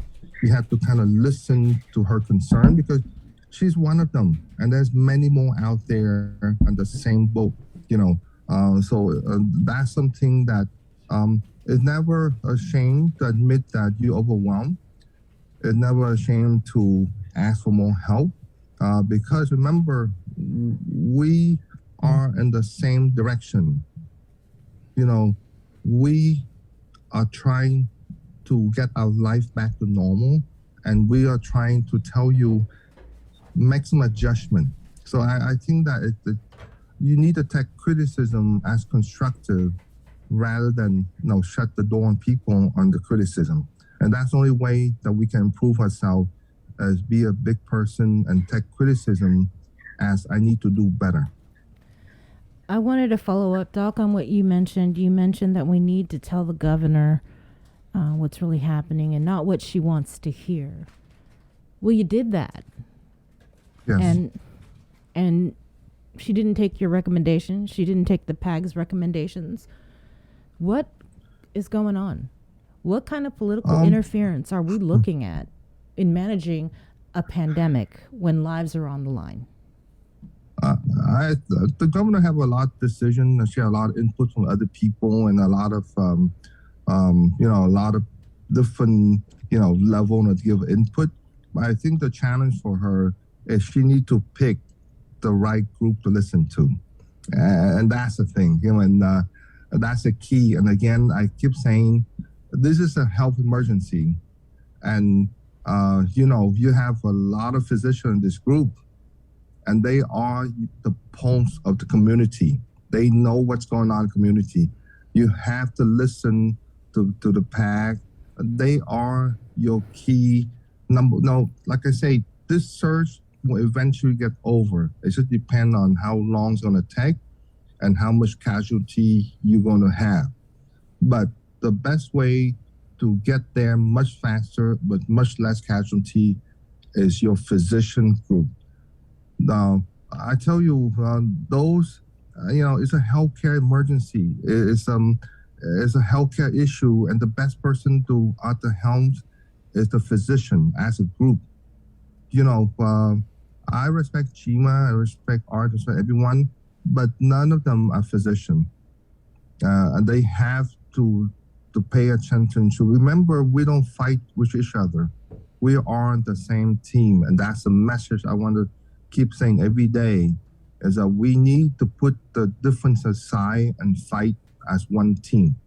And that's the only way that we can shorten up this surge very quick, and not much of the people that are dying. And that's I really ask the governor and really consider it's not a disrespect for the governor, but again, the physician, we have our own way. We will speak because it's our integrity and that's our profession. We will continue to speak because we don't play politics. We just speak for the people of Guam, and we want to do things to help the people of Guam and moving forward to this pandemic. We're not even halfway yet. We are climbing the hill still. Mm-hmm. But Doc, you said, Art St. Augustine, he's not a doctor. For goodness sakes, he ran the senior Citizens Manumco branch for public health for years. Chima, he's the chief public health officer, but you do have a doctor over at public health, and that is Dr. Felix Cabrera. Yeah, Dr. Felix Cabrera is really a very academic person. Mm-hmm. I think that the experience on the clinical side, I think that he would be behind on a lot of physicians on the advisory group, because there's a lot of physicians advisory who have 20 years plus of practice, and and they are in the community. They FSP, SDA, these are people that see patients every day, and we have different level of physician. And Felix is wonderful on data. He present data you can see, but that's again mostly is really behind the paper and not really at the boot in the ground, right? I don't think that I see COVID patients the next day, the one day, the next day they pass away. So you're really on the boot in the ground and you see what's going on. So I do the testing. I know how fast it is. I'm at the site.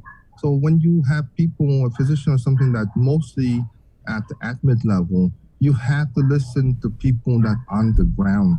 That's the thing, is that in order for public health to move forward, really listen to your PAC and take the PAC direction, because they don't fight you. They are on your side and they are your team. But better communication should be with Wyndham. But like I said, the governor have a lot of people telling her what to do, but she really had to trust the physician advisory group. They are all volunteer. They're not paying. They don't get one single penny, but they are volunteer at that time for one purpose, is because they want Guam to get better. Right, Doc? And, it is a little concerning because, like you said, the PAG, they're volunteers. They provide advice to the governor during this pandemic, a medical emergency. If she's not listening to the PAG, and I'm not saying Dr. You, I'm talking about all of you, the PAG, not listening to the business community. The Chamber of Commerce wants this EO, refined EO, rescinded still. The Chamber, GHRA, didn't know about this, but they've made their recommendations as well. You mentioned in previous interviews that the Surgeon Cell also supported the PAG's initial recommendations. So who is advising the governor? I'm not quite sure. I tell you, after 15, 16 months on this one, I'm still scratching my head. I'm not quite sure.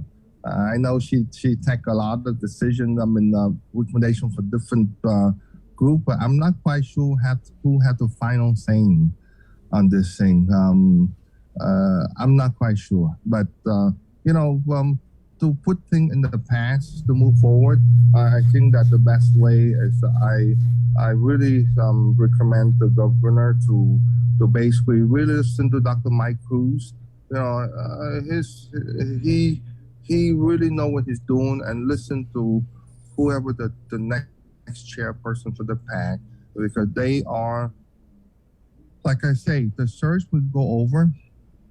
It depends how long and how we get there, but I think the best way to get there is listen to your medical advisory group, because it will take the shortest way for the whole island to move forward, to minimize the casualty, and minimize the number of the people that turn positive out there. But remember, everyone that turned positive, guys, there's at least 2 or 3 more people in the community there that are positive that have not been tested yet, that will walk around and transmit the virus.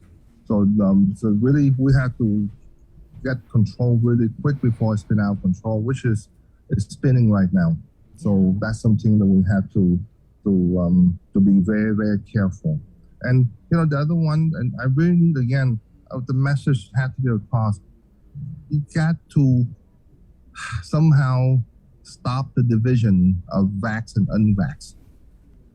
Guys, the data show that you shouldn't make the division at this point, just because we should send the message to let people know that, again, re-educate them that we support immunization is really to decrease the hospitalization, right? Because that's the lifeline of Guam is hospital. You only have 2, GMH and GRMC, and the Navy Hospital. The Navy Hospital is 3. So, but the main part about immunization is stop, decrease hospitalization, and decrease the risk of people dying. But it doesn't mean that the fully vaccinated won't transmit. From what we see in our clinic, is about 20-25% of the fully vaccinated that come in with mild symptoms and they test positive.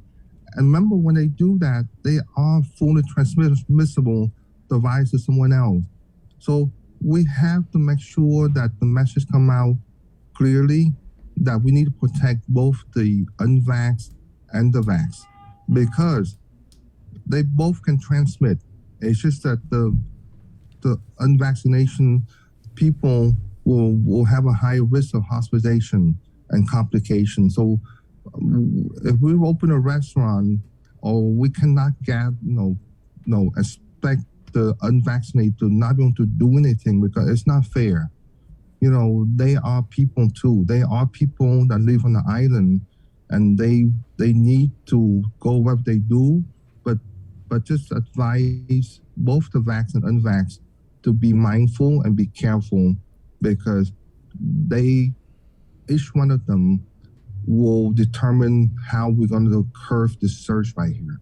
So unify them, unity, put them together in one group and do not divide them. And that's the things that, enough division, too much hatred that we build, and that is not right. Doc, division, separation, at your clinic, have you ever had to experience a situation where someone felt that, I'm forced to do this, I don't want to get the vaccine, but I have to, and if you did, how did that make you feel? We see every day. I tell you, and the people that on the borderline, they are hard borderline. They will make their stand, and I can tell you from the boot on the ground, is that yes, people are forced to go get vaccinated, and they're gonna get one shot, and they will not come back for the second one because they meet the criteria already. That's the bad part that we don't think about.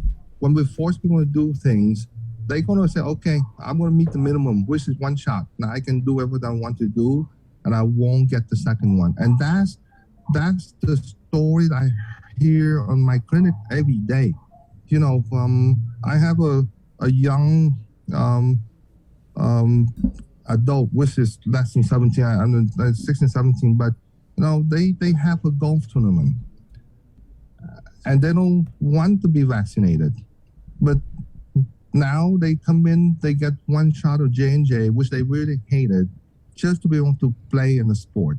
It's really hard that you don't see that when you force people like that, is the 16, 17-year-old will stuck in their mind that, hey, I do things I don't like to do because I got forced to do, and that translates to how they see the future of Guam and the future in the United States, that, hey, we don't have our freedom anymore.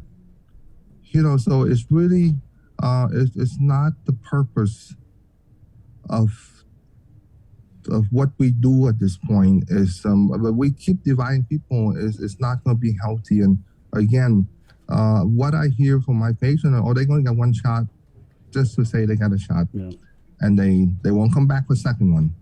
So we need to pass a message somehow that we need to convince the people to complete the full vaccination, because it's not because vax or unvax, it's because it decreases your risk of being in the hospital, and that's what we want to do. And that's all it is. So we have to be in the same group.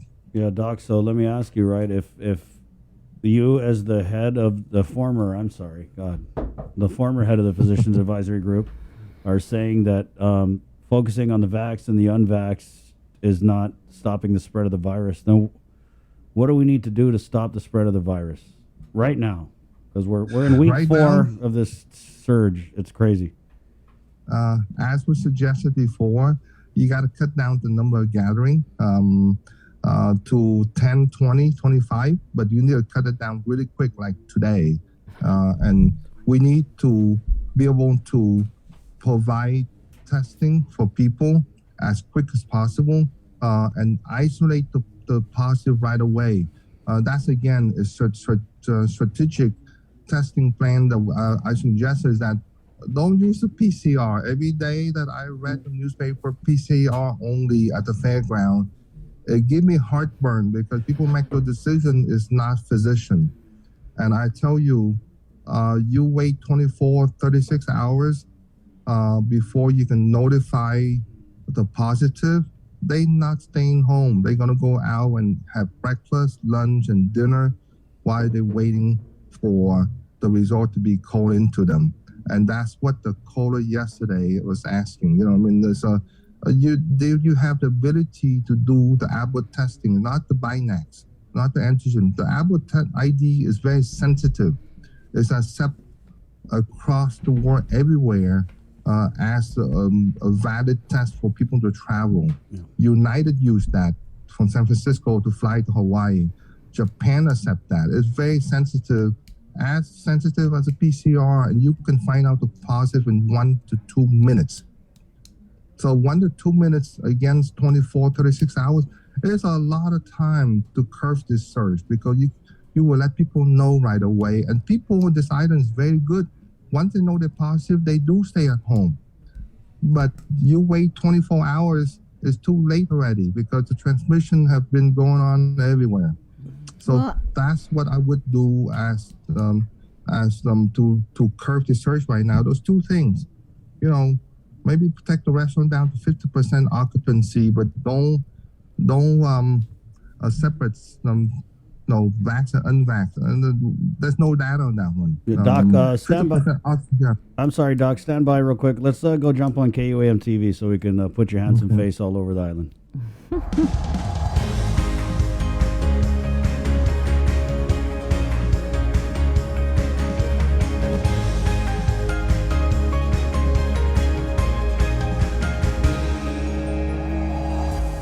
Good morning, Guam. Right on. We're back. This is The Link, Thursday, August 26, 2021. Hi, KUAM TV.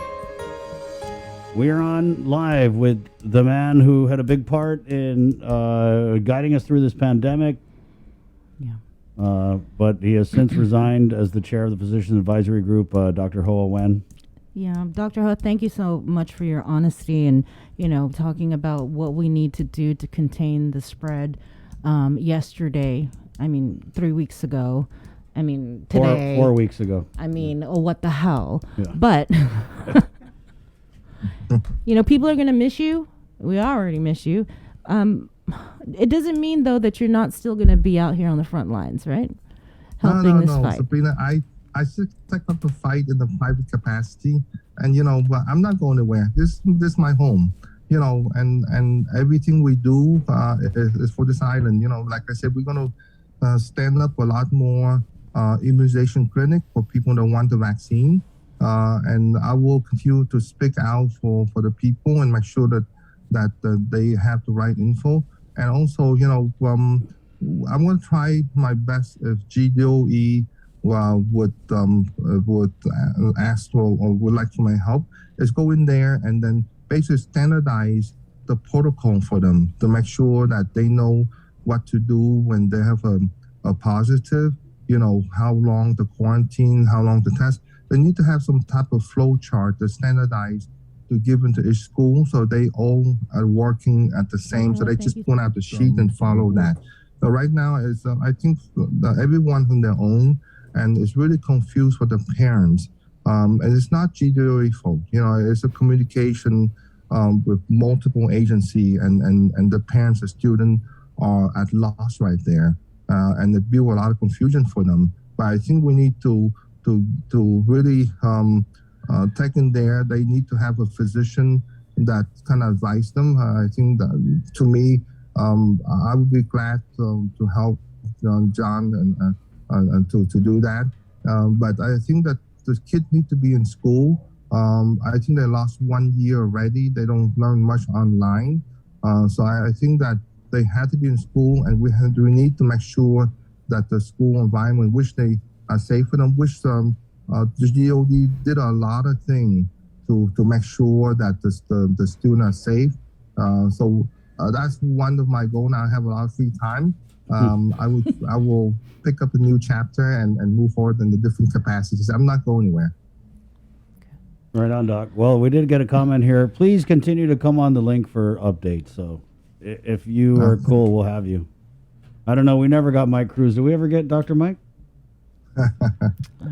Yeah, I don't know. Yeah, that's right. We are hearing, according to Crystal, that he will be convening the PAG. I don't know if that means chairing, because they're very crafty with their words. Yeah. So. And Doc, just so you know, because of course you're joining on your phone right now. Speaking of comments, there's an overwhelming number of comments that are thanking you for your work, for your candor, and for just saying, for being part of the fight. And everybody says, we know you're still in it.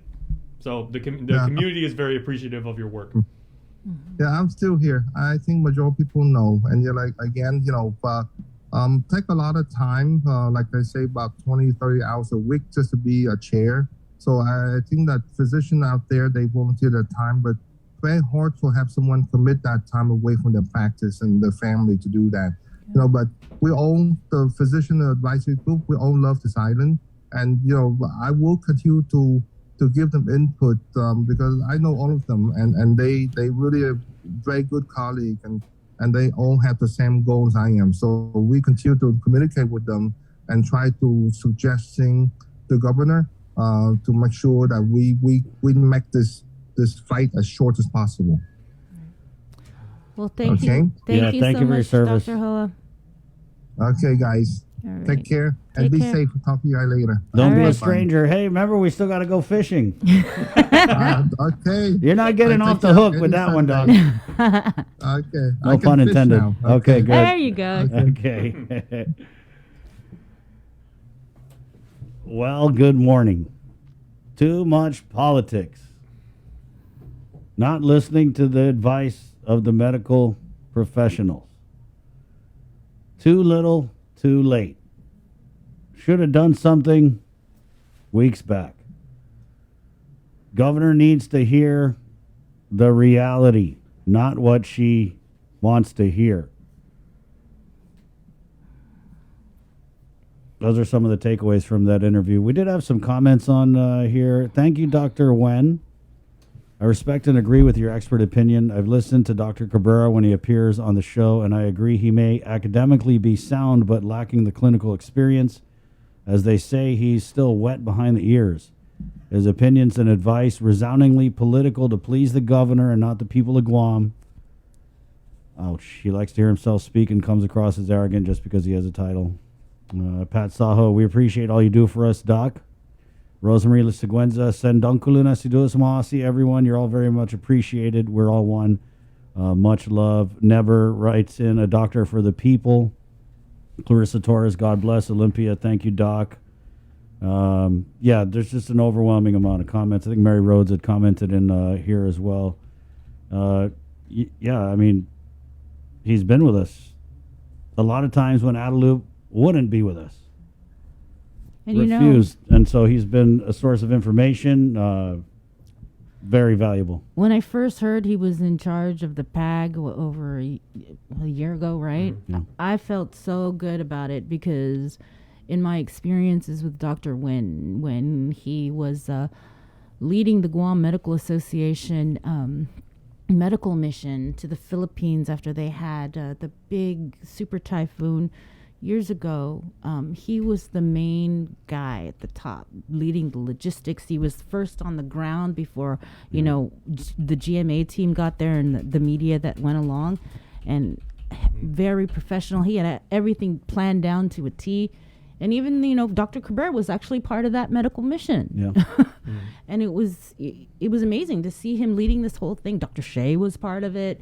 Dr. Eusebio was and part of it. And if people have the pleasure of physicians. if people have the pleasure of knowing Dr. Wen, that should come as no surprise because, you know, he alluded to his 24 years of service in the Air Force. He is a decorated lieutenant colonel. He is a medical officer that served for a very long time. And, you know, I've been to AMC, his clinic, a couple times, and I've even talked to like some of the nurses and everything like that, and they're like, oh yeah, you know, Doc said, you know, he might come out, and I was like, you know, how is it working for him and everything, because, you know, we love having him on the show, and she said, I've worked with a guy for like 18 years, I've never seen him get frustrated, even like if he's under stress, he never takes it out on the staff. His character is very professional all the way through, and you know, I kind of see what he's saying about boots on the ground, right, or Crocs on the ground, or whatever these doctors are wearing nowadays. He can say booze because he's in the military. So. Yeah, so and I get it, like with Dr. Cabrera, right? I mean, the biggest contribution he's made is the CAR score. But what use is the CAR score if we don't even pay attention to it anymore? We're not even paying attention to this CAR score. It's 23.4. That ought to mean something, but it doesn't because it's a cooked up number. So what's the point of cooking up this number that we're supposed to be guided by when we're just going to ignore it now? When we're just going to ignore these hundreds of positive cases? Because a year ago, we didn't have the vaccine. Yeah, but as Doc said, and the stats show, they're vaccinated people in the hospital. I mean, the unvaccinated people in the hospital too, but the spread is coming from both the vaccinated and the unvaccinated. So that's why we got to do the measures that don't discriminate. I don't even care this discrimination thing. We just need to do, all of us need to do things together that work. You know? You know who else was in the comments? Stay home, wash your hands, wear your mask, all the basic stuff that stops the positive cases. Because this is just, I mean, he's saying it's going to get worse.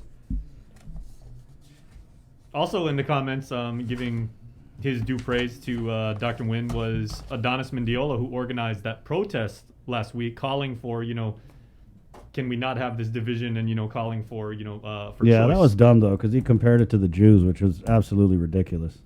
That's stupid. It is. It's stupid to compare this to the Holocaust. Anyway, it's 8:15. You ready? Yeah. Yeah, let's go ahead and get into the news now. Yes, we are. Brought to you by Pacific Points with the very latest from the KUAM News team. Sabrina Salas-Matanani, good morning. Half a day, everybody. Another big day of numbers of COVID positives. The Joint Information Center reporting 147 new cases of COVID out of 1,456 samples tested on the 24th. 74 cases were identified through contact tracing. 1 case reported recent travel history and was identified in quarantine. The JIC also reports 32 hospitalizations, 7 people receiving ICU level of care, 3 patients on ventilators. Out of the 32 patients who are hospitalized, 22 unvaccinated, 7 are vaccinated, while the JIC reports the vaccination status of 3 is unknown. To date, there have been a total of 9,759 officially reported cases of COVID-19 on Guam, 145 deaths, 939 cases are active, and there have been more than 8,600 recoveries. The CAR score has jumped to 23.4. In addition, the JIC also reports that 15 GDOE students tested positive for COVID. The cases were from Atacao Elementary, Astumbo Elementary, CL Taitano Elementary, Inarahan Elementary, Liguan Elementary, Maritzo Martyrs Memorial Elementary, Orat Chalanpago Elementary, PC Lujan Elementary, Agata Johnston Middle School, FB Leon Guerrero Middle School, Jose Rios Middle School, and Simon Sanchez High School. There are a total of 59 GDOE students infected with COVID, a total of 19 students who've tested positive in Catholic schools. More restrictions are expected to be announced out of Adelup. Yesterday, Island media were informed that an announcement was going to be made shortly after 1:30 in the afternoon. However, as of this morning, nothing was released. In the meantime, COVID testing continues to be offered at Tiedzin, 8 a.m. to 12 noon. Up to 400 PCR tests are being offered. Bring your photo ID and be prepared to wait for several hours. If you want to get vaccinated, you can do so at the Micronesia Mall from 11 a.m. to 6 p.m. With more news, here's Nestor Lecanto. Update is brought to you by Pacific Points. This news update is brought to you by Pacific Points. Do more, get more. Hafade and good morning, everyone. Here are your headlines on the link. Since the start of the pandemic, he's been one of the top guns in Guam's war against COVID. But Dr. Hoa Nguyen has resigned as the chairperson of the Governor's Physicians Advisory Group. Dr. Hoa Nguyen tells KUAM that he thinks he can better serve the community as a private physician and will continue to provide input through the media without worrying about political interference. Weeks ago, the PAG chairman had been warning that the cases were going to climb and the hospitalizations were going to increase if we didn't implement measures to stop the spread. Most recently, he recommended restrictions to be put in place, such as a limit on social gatherings to 25 people and options for occupancy requirements for restaurants, none of which were adopted when the governor held her press conference last Friday announcing her restriction of movement for the unvaccinated. Dr. Nguyen on Monday asked for the EO to be rescinded. I think that decision of mandating the employee of the business to be vaccinated, that should really need to be changed. I think that we have to respect people's choice of getting the vaccine or not getting the vaccine. The now former head of the PAG says that he does not agree with the segregation and division that has been created between the vaccinated and unvaccinated. He says he respects a person's right to choose. Dr. Nguyen says the Delta variant does not care if you are vaccinated. It will attack anyone who lets their guard down. However, he does still encourage residents to get the shot because it will help decrease hospitalizations. Although he has resigned from the PAG, he says he will continue to be available should he be called upon for help. The PAG is a group of physicians that have volunteered their time to assist the governor in making decisions and strategies to combat COVID. When asked who's the new chair of the PAG, Adelup Communications Director Crystal Paco San Agustin responded that would be Governor's Chief Medical Advisor, Dr. Mike Cruz, who convenes the PAG. Island residents will soon have another venue to receive their COVID-19 vaccine shots at. The Guam National Guard is opening a second COVID vaccination clinic at the former Forever 21 retail store near the Guam Premium Outlets in Tamuning. Guam Guard Public Affairs Officer Captain Mark Scott said the clinic could be open as early as this Friday. With Governor Lou Leon Guerrero's latest executive order, the Guard has noted an increase in residents rushing to the clinic and rolling up their sleeves to get their COVID shots, which is what prompted the planning of opening another vaccination location. What we're seeing now after the governor's EO last week is an increased number of folks coming out looking to get vaccinated. And what we're doing, since we're seeing some increased crowds at the mall and some longer lines, is that we're looking to open up an alternate or an additional location to help give the people another option, also another safer option to disperse the crowds a little bit. He pointed out that the clinic has seen an increase of more than 400 residents availing of the shot. Scott says that they are at the site working to get the clinic functional. We're down there now. We got the floor plan laid out. We're working on the air conditioners and some of the utilities just to see how it's going to work. The plan right now is just to take everyone who already had their appointment on Eventbrite and have it just be the same time, all of that, just go to a different location once we're able to open. Scott adds that the new clinic will have the same procedures as the UOG Calvo Fieldhouse and Micronesia Mall clinics. The decision to make COVID vaccinations mandatory for GPA and GWA employees will rest solely on their respective general managers. The Consolidated Commission on Utilities did not take an official position on the controversial issue at its meeting Tuesday night and instead passed it on to the GMs.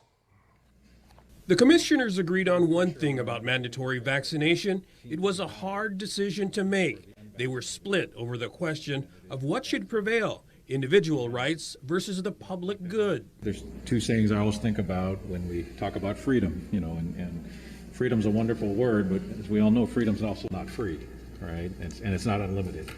And you can't yell, a judge, a justice once ruled, you can't yell fire. Just because you have the freedom of speech, you can't yell fire in a movie theater or something like that. And the freedom for me to swing my fist stops at your nose. But, I've expressed my concern, Mr. Chair, in the working session that making the vaccine, a condition of employment, it's completely unacceptable. Even the Physicians Advisory Board doesn't believe, the governor's own Physician Advisory Board and the head has already come out and said that they don't agree with it either. We need to keep our employees safe. And this to me would do that. Would it infringe on somebody's right? Maybe. I'll be upfront about that, and it might infringe on somebody's right. But it's to me, it's the greater good, and that's what I have to wrestle with. I know it's a tough decision on our part, but at the end of the day, there's about 150 employees, is my math right, that are not vaccinated. Either we help ourselves or ignore the fact that someone is going to get COVID in our workplace. It's a guarantee. In the end, Commissioner Simon Sanchez offered an amendment passed by the commission to leave it up to management to come up with a vaccination and testing policy to include whether it will be mandatory. GWA General Manager Miguel Bordallo, in preliminary meetings with GPA's John Beneventi, indicates they're leaning that way. If you don't want to get vaccinated, then you can test, right? And that allows you to, if you don't have the exemption that you want to continue to be unvaccinated, then you can test, right? And if I didn't want to do that, what would happen? And then if you didn't want to do that, then you're just refusing to comply with the policy, and then you would be subject to disciplinary action. Exemptions will be considered for medical reasons and strongly held religious beliefs. Adelup confirms that a U.S. EPA team is on Guam. During a recent press conference, the governor mentioned that inspectors from the federal agency would conduct an inspection of the environmental damage in the Mangilao and Marbo Cave areas from the construction of a solar farm. Guam EPA in July issued a notice of violation to contractor Samsung ENC America for failing to follow its approved sediment and erosion control plan. As a result, stormwater runoff flooded nearby private properties and transformed the clear, fresh water of Marlborough Cave into a mud pit. 2 lawsuits have been filed against Samsung and solar farm owner KEPCO. Additionally, the Department of Public Works issued a cease and desist order. The U.S. EPA is conducting an assessment to determine if there are any violations of the Clean Water Act. That's it for now. We'll see you tonight for KUAM News Prime Time. Back to you, Bree. This news update is brought to you by Pacific Points. Do more, get more. Reventax confirms a new batch of refunds will be mailed out this week. 1,902 error-free returns from 2020 filed on or before May 4th and prior years, totaling a little over 4.8 million. To check the status of your income tax refund, log into your individual account at myguamtax.com and use the lookup status of 1040 refund tool. Sticking with DRT in line versus online, the Department of Revenue and Taxation is pushing out information in preparation for the rush of people expected to file and compete for the governor's All Rise program. Here's more. It's ready, set, go on September 1st, the Mad Dash for Cash. We're really excited to kind of get really close to releasing our final guidance regarding All Rise. Head race official DRT Director Daphne Shimizu reminds only those with validly filed and processed Guam income tax returns for 2020 are eligible to compete.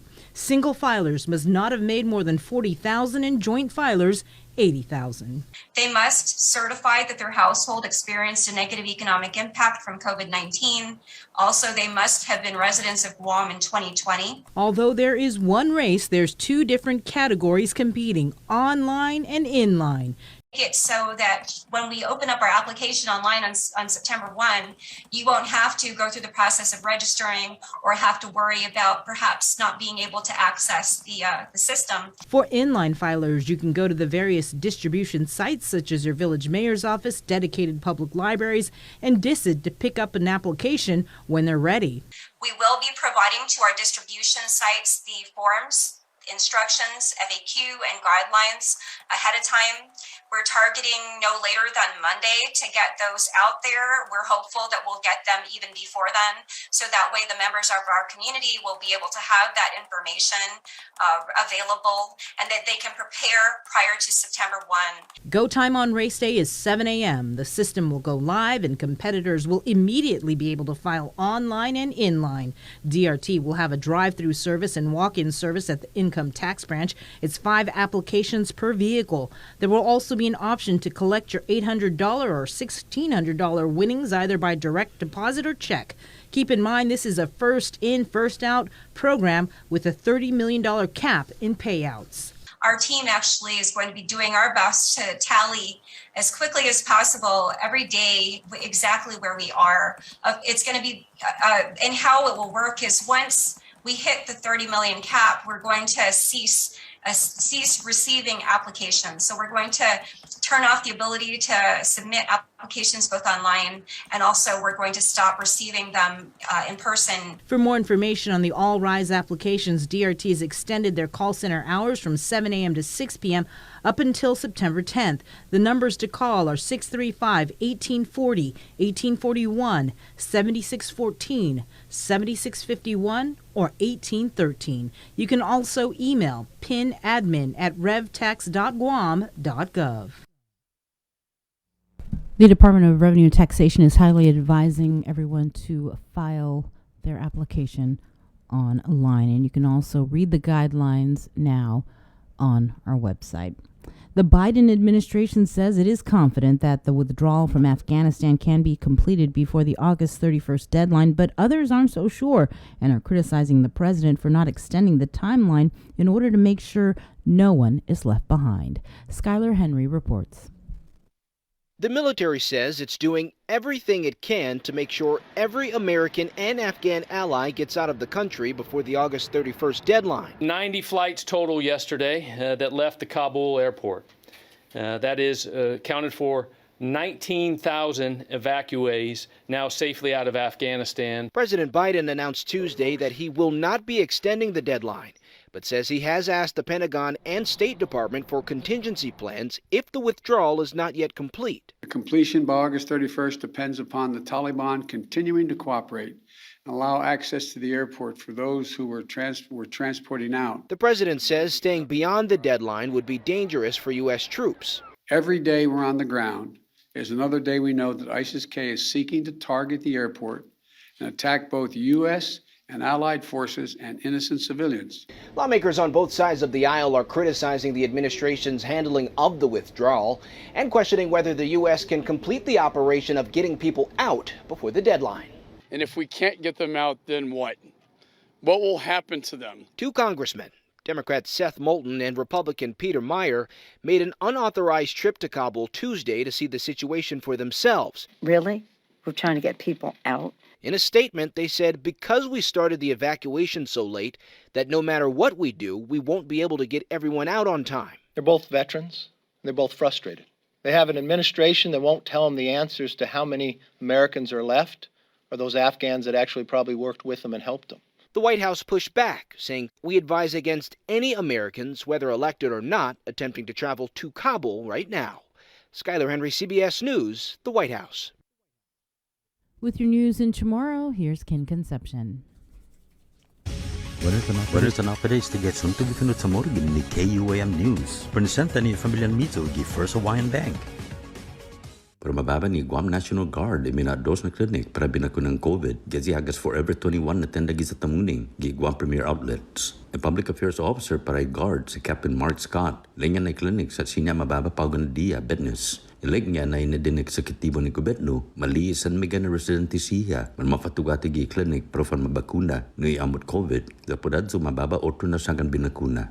Hasangan na mas ki 400 na residente ni isla sa estaman matupafan madulok. Masasangan na igar sa estaman matsotso, ginwebo na lugar pero manalisto. Inwebo na clinic sa pareho reglamenton niya ni matatitidzi gi UOG Calvo Field House sa Marcanisha Mall.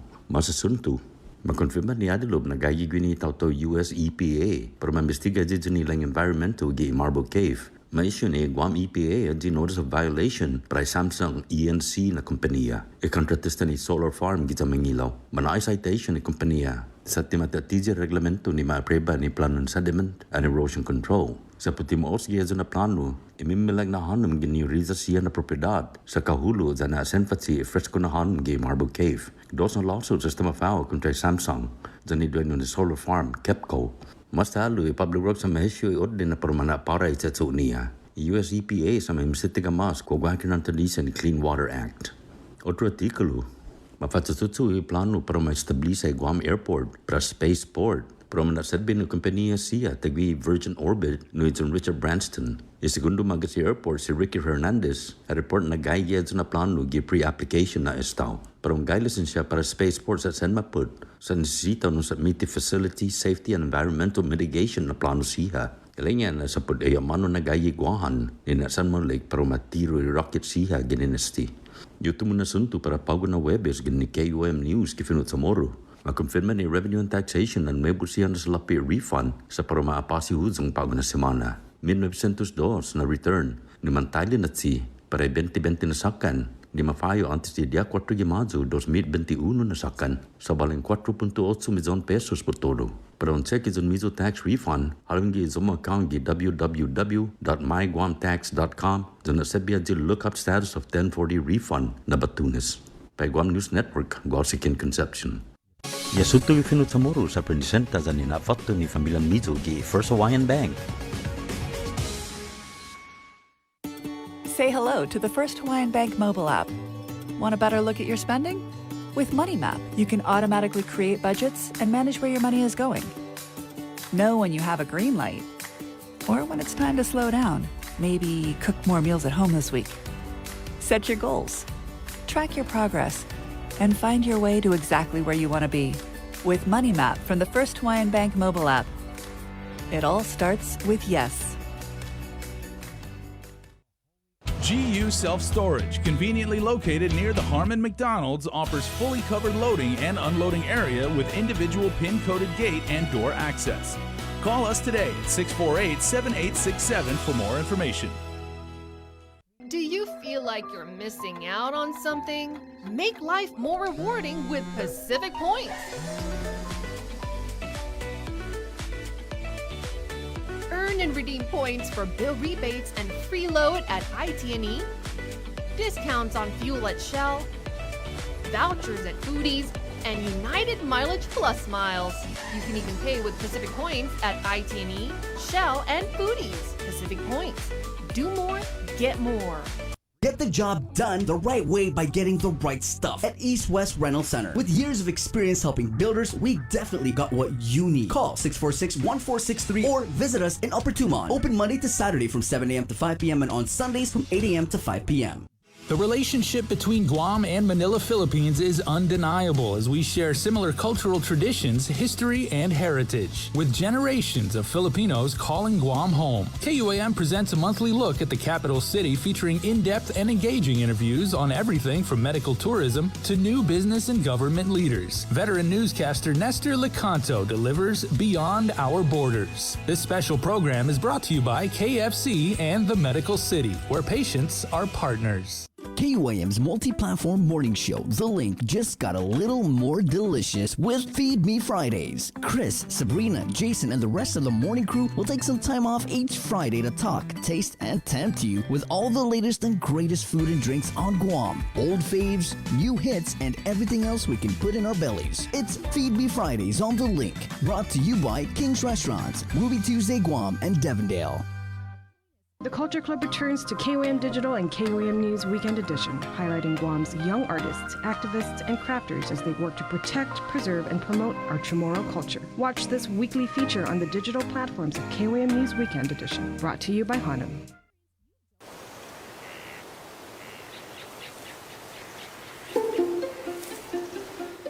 Guam was once home to over 12 native species of forest birds, each with their own unique sound, color, and role to play in our ecosystem. However, the arrival of the brown tree snake has threatened their existence. Today, only 3 of these species still exist in the wild. But what was once lost can be restored. Join the Department of Agriculture's efforts to restore our ecosystem. It is only through partnerships with various organizations and the community that we can give our native birds a future.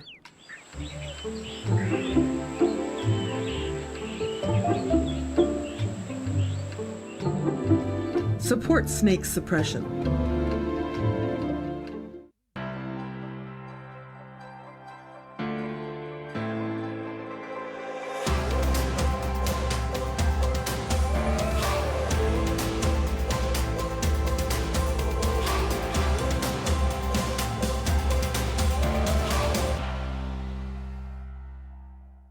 The KUAM Podcast Network is back and on demand, featuring a great variety of podcasts from our island and region, including culture, lifestyle, awareness, crime, politics, commentary, comedy, and entertainment.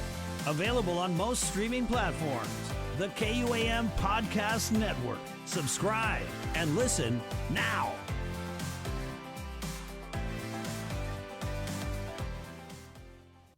See what's on TV tonight with schedules, network news and notes, local promotions and giveaways on KUAM Communications social media pages. Like and follow us on Facebook or Instagram now for all the latest and never miss out. Uno Mixed. We're mixing it up on the last Thursday of every month with a look at lifestyle, entertainment, food, and so much more on the stations, networks, and digital platforms of KUAM Communications. Uno Mixed is presented to you by Docomo Pacific, Better Together, and Pepsi. After a year with so many games and events delayed or unplayed, the world is ready for anything and everything in the world of sports. KUAM Communications is ready with more games, more championships, and more specials that are guaranteed to bring out the fan in you. Don't miss a minute of gameplay from NBC on KUAM TV 8 or from CBS on KUAM TV 11. Every month, we'll bring you the action and excitement. Brought to you locally by Michelob Ultra, Superior Light Beer, Marianas Irrigation and Landscape, and Docomo Pacific. Just more great reasons to tune in and turn on so you'll fall in love with TV again with the best from KUAM Communications. Get yourself all caught up with the week's games, scores, and highlights with the KUAM Sports Weekend Roundup on KUAM News Weekend Edition. It's all inclusive, all the fun and all the action wrapped up in the perfect presentation. Relive the moments on the KUAM Sports Weekend Roundup, brought to you by Gatorade. Greatness starts with G.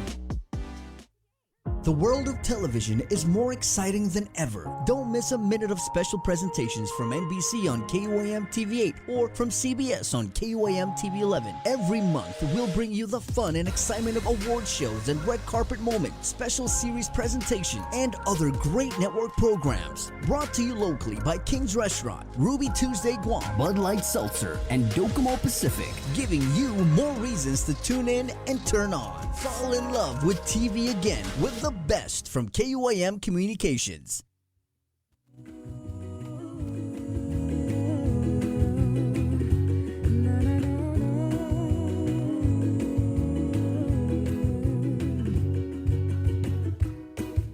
These days I just need you around me.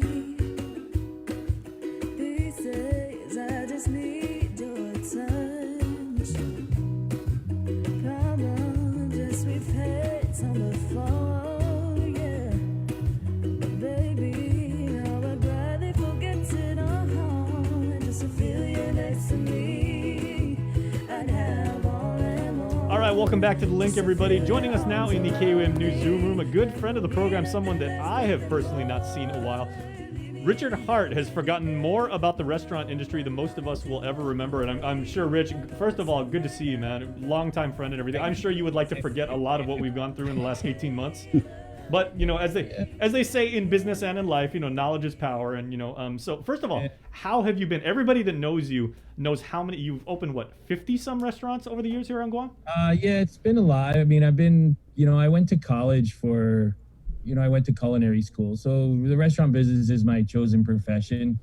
And I went right out of college with Outback Steakhouse and, you know, became part of a opening group with them. So that was where most of my experience has come from. And then here in Guam, you know, I've been fortunate enough to be part of some exciting things that I think people, you know, enjoy, some more than others, right? Mm-hmm. You know, customers can be fickle. So everybody has their, you know, their preferences. So, yeah, I've been in the restaurant business for 35 years. And everybody, I'm sure people are watching this right now, like on Facebook Live, and you're kind of like, you know, pardon the expression, but you're kind of like that guy for Guam Restaurant. It's like, oh yeah, you know, like I went to biology and, you know, he was behind the counter, or, you know, like in years past, you know, he was a submariner. He's done like all these things and everything. And you've always been like a real hands-on manager. And sorry. Oh yeah, and I think by that merit and everything like that, you've got, you know, such good expertise on what we've been through and when it comes to restaurant operations over the years and what might actually be in the very foreseeable future and everything. So maybe give us some context about what the last year and a half and change has meant for your business. Well, I mean, I think that the important thing to note is that they're still here. You know, they're all still there. We haven't closed any properties yet due to the COVID fallout. And again, there has been a significant amount of support from our federal government to help mitigate some of the financial fallout. But it's been, you know, a bit of a ride. You know, as last March, everything happened so quickly. You know, we went from relative normalcy, you know, and I think the whole of Guam, by the time, you know, our first COVID case arrived in Guam, there certainly was plenty of discussion going on that, hey, is this thing gonna miss us, right? Are we gonna get out of this? Because nobody really had any idea that 18 months later, not only would COVID still be a daily part of our lives, but that it would be this, right? That we would still be in the middle of growth, I guess, for lack of a better way to put it. And then when that first case arrived, right, we went from Sunday night, you know, I always tell people I was sitting at my dinner table having dinner. and my phone, like 50 text messages went off at one time. My phone just started going ding, ding, ding, ding, ding, ding, ding, ding, ding, ding, ding, ding. And I told my wife, hey, you know what? Let's just let that ring away, but I'll bet you that's our first COVID case. Sabrina and I were down at Civil Defense when that was happening. We were covering that. So there it was, 3 people, right? One from the Philippines, one from here. And then Monday we were closed. Monday we were all trying to strategize on what to do. And by Tuesday, all of our businesses has been closed. And we were only permitted to do takeout. That happened on, I think it was announced that we needed to do it by Wednesday, but I was a little bit ahead of it and said, starting on Tuesday of that week, we're just going to start doing takeout only, just because that's where all the other states were going. So I figured that was what was going to happen with us. And we were fortunate during that period that the community was very supportive to restaurants at that time. So a lot of people were coming out and getting takeout, especially at, one of our bigger brands with Applebee's. We did a lot of like family style dining platters, and we got a lot of support from people on that. And, we're very appreciative of it. But as time has gone on, eating food out of a metal tray gets kind of old, right? And then obviously we spent 2 months in that situation and reopened on Memorial Day weekend to limited capacity guests, and then 2 months, and then we were back. Basically, that was about a year ago today, I think, was when we went back to takeout only again, and then obviously that ran in well into January before we had any significant amount of seating available for guests to come in. So, and then the last 9 months of the crawl back from that have been relatively okay. I think in our culture here in Guam, and, I've lived here for close to 22 years now. So our culture, we like to go out to eat. We like to socialize with each other.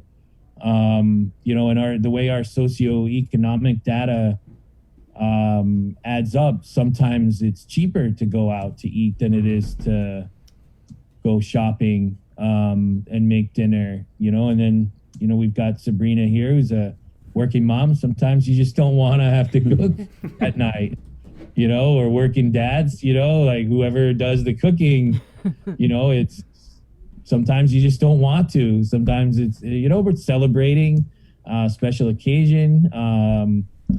Today's my son's 9th birthday, so happy birthday to my son, Leansky. And tonight, of course, we want to go out, so it's part of life. Part of life is being able to go out and have dinner with friends, have a drink, relax, let somebody else wait on you, and depending on what type of occupation we have. But the one thing that I think people realized during this COVID period is how many people are employed in the restaurant and hospitality industry in Guam at some level. That's a perfect segue, Rich, because I was going to say, and you actually kind of taught me this years ago when you and I were just, talking once in one of your restaurants, and you said, if you're getting into this business, you have to know how to manage a fair amount of stress. So that having been said, what has the last couple of weeks been on your blood pressure with, the restrictions and, then the changing nature of them? Yeah. And, let's just ask him about the whole, the EO that came out Friday, Rich, Monday. How was it for you guys at the restaurant group to have to verify vaccination status for your customers? Well, we haven't had any issues yet, but with if you're referring to any type of confrontation with a customer, we haven't had any yet, but we are expecting that, right? And to anyone listening, who or watching, who is intending to go out to eat, all I would ask for is just a little bit of patience and understanding with this, right? As you enter a restaurant, whether it be one of mine, of our group at Longhorn, we can use Longhorn Steakhouse as an example just because it's our newest property and obviously has the has the highest level of traffic due to it being new. And a lot of the people who work at the front doors in the restaurant as a host, a hostess, they're like, that's an entry level position in the restaurant business, and it really shouldn't be. You know, so if you're going out, if your 16-year-old daughter wants a job or son wants a job, that's where they're going to enter. So if you enter a kitchen, you're generally going to enter as a dishwasher. But if you're entering in the dining room or front of the house, as we call it, you're going to enter as a host or a hostess. And so a lot of times they're young, and any type of interaction with someone can be a little uncomfortable at that position, because nobody ever wants to walk into a restaurant and be told that they can't sit exactly where they want to, or that the size of their party is going to be an hour or an hour and a half for them to be able to sit down. You know, and they're hungry, they want to be seated. So, and right now we're just doing what's instructed to us by the government. And I think it's simple. You know, if anybody just like their screensaver on my phone, you know, you just put it on the screensaver on your phone. And now if you don't want to do that, just sign the attestation that you're vaccinated. You know, so that aspect of it is a little tricky for us, because it causes a little bit of a kind of a jam at the front door. You know, and we certainly have had people who've made comments as they've come in, you know, we're violating their liberties and things, but what are we supposed to do? You know, this is what we've been instructed to do, and we have the intention of doing so. And I hope that there's not going to be confrontation with anyone. It's unnecessary. I think it's something that's completely avoidable. I think if you compare, you know, stressful times in Guam to like after a typhoon, everybody just kind of gets along, right?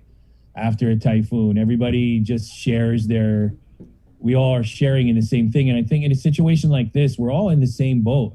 So it's not going to help if you go into a restaurant and you start yelling at some 17-year-old because you don't want to show your vaccine card, or you want to express your political opinions about the way vaccines are being administered. You know, we're not politicians, and neither are they. So, you know, either, unfortunately, and as a restaurant owner, it kills me to have to say it, but if it's something that you're just not willing to do, I would suggest not eating out, at least right now. And well, kind of the brutal truth is something that we've all had to deal with in all aspects of life, unfortunately.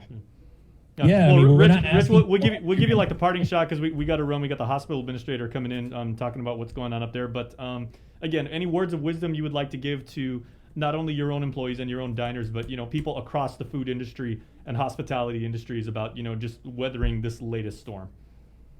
Well, first, I mean, I'm not a doctor or a medical expert, but I would encourage people who are not vaccinated to get vaccinated.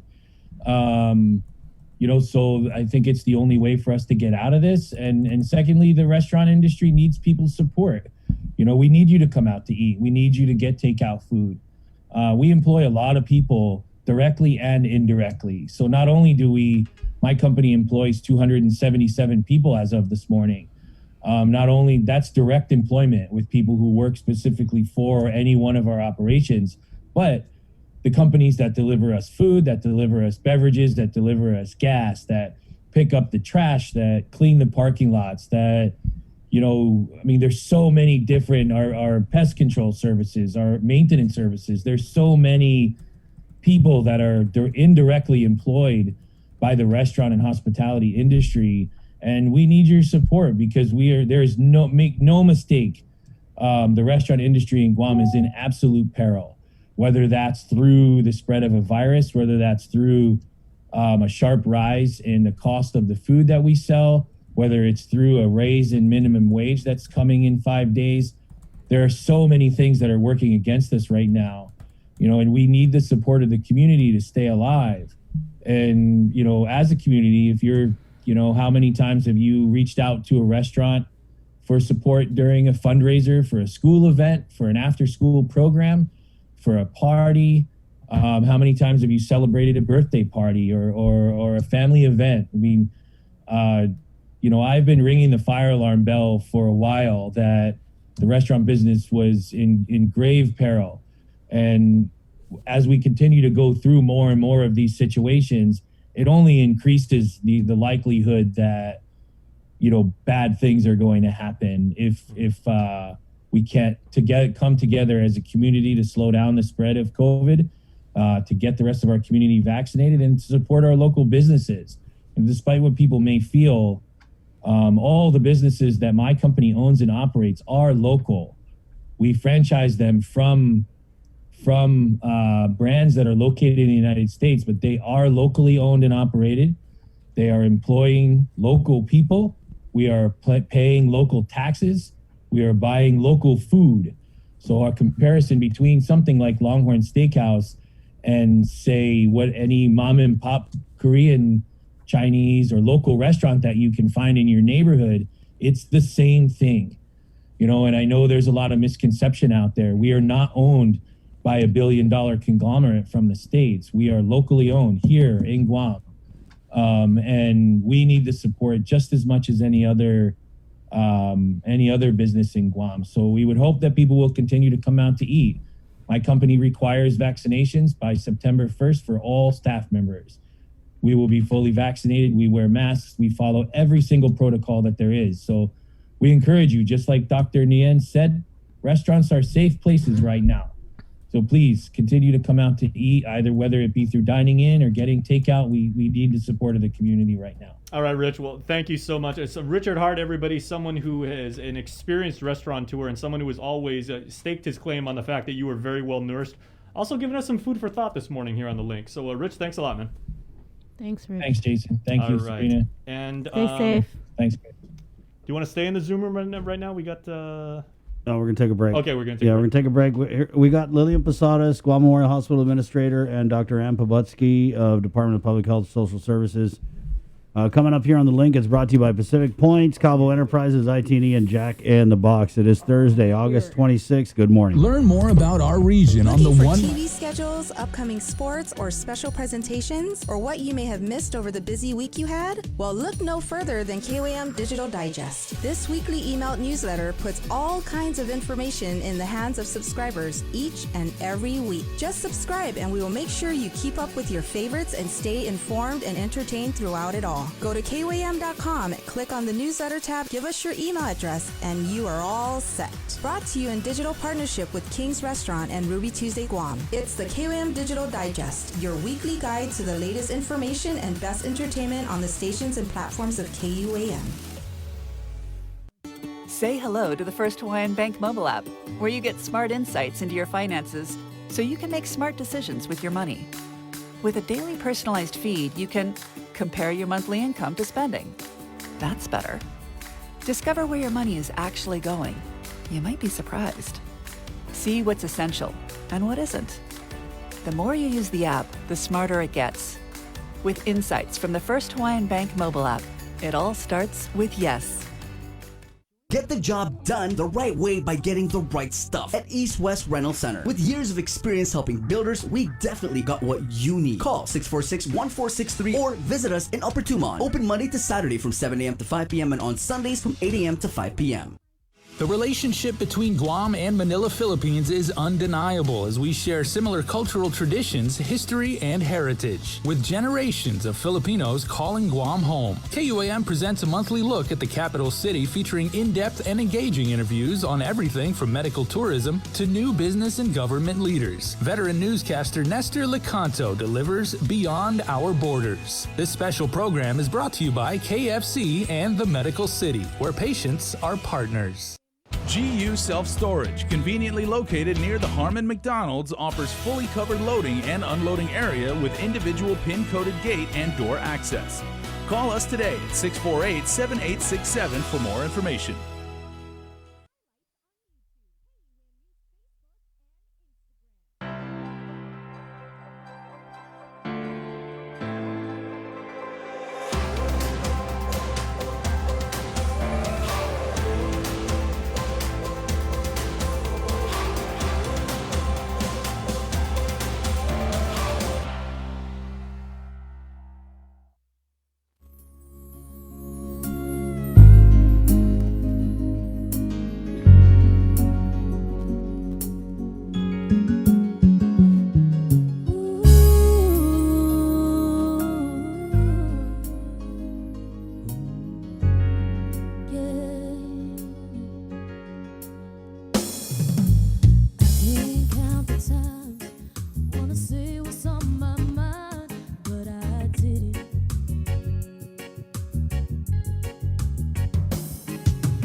other day.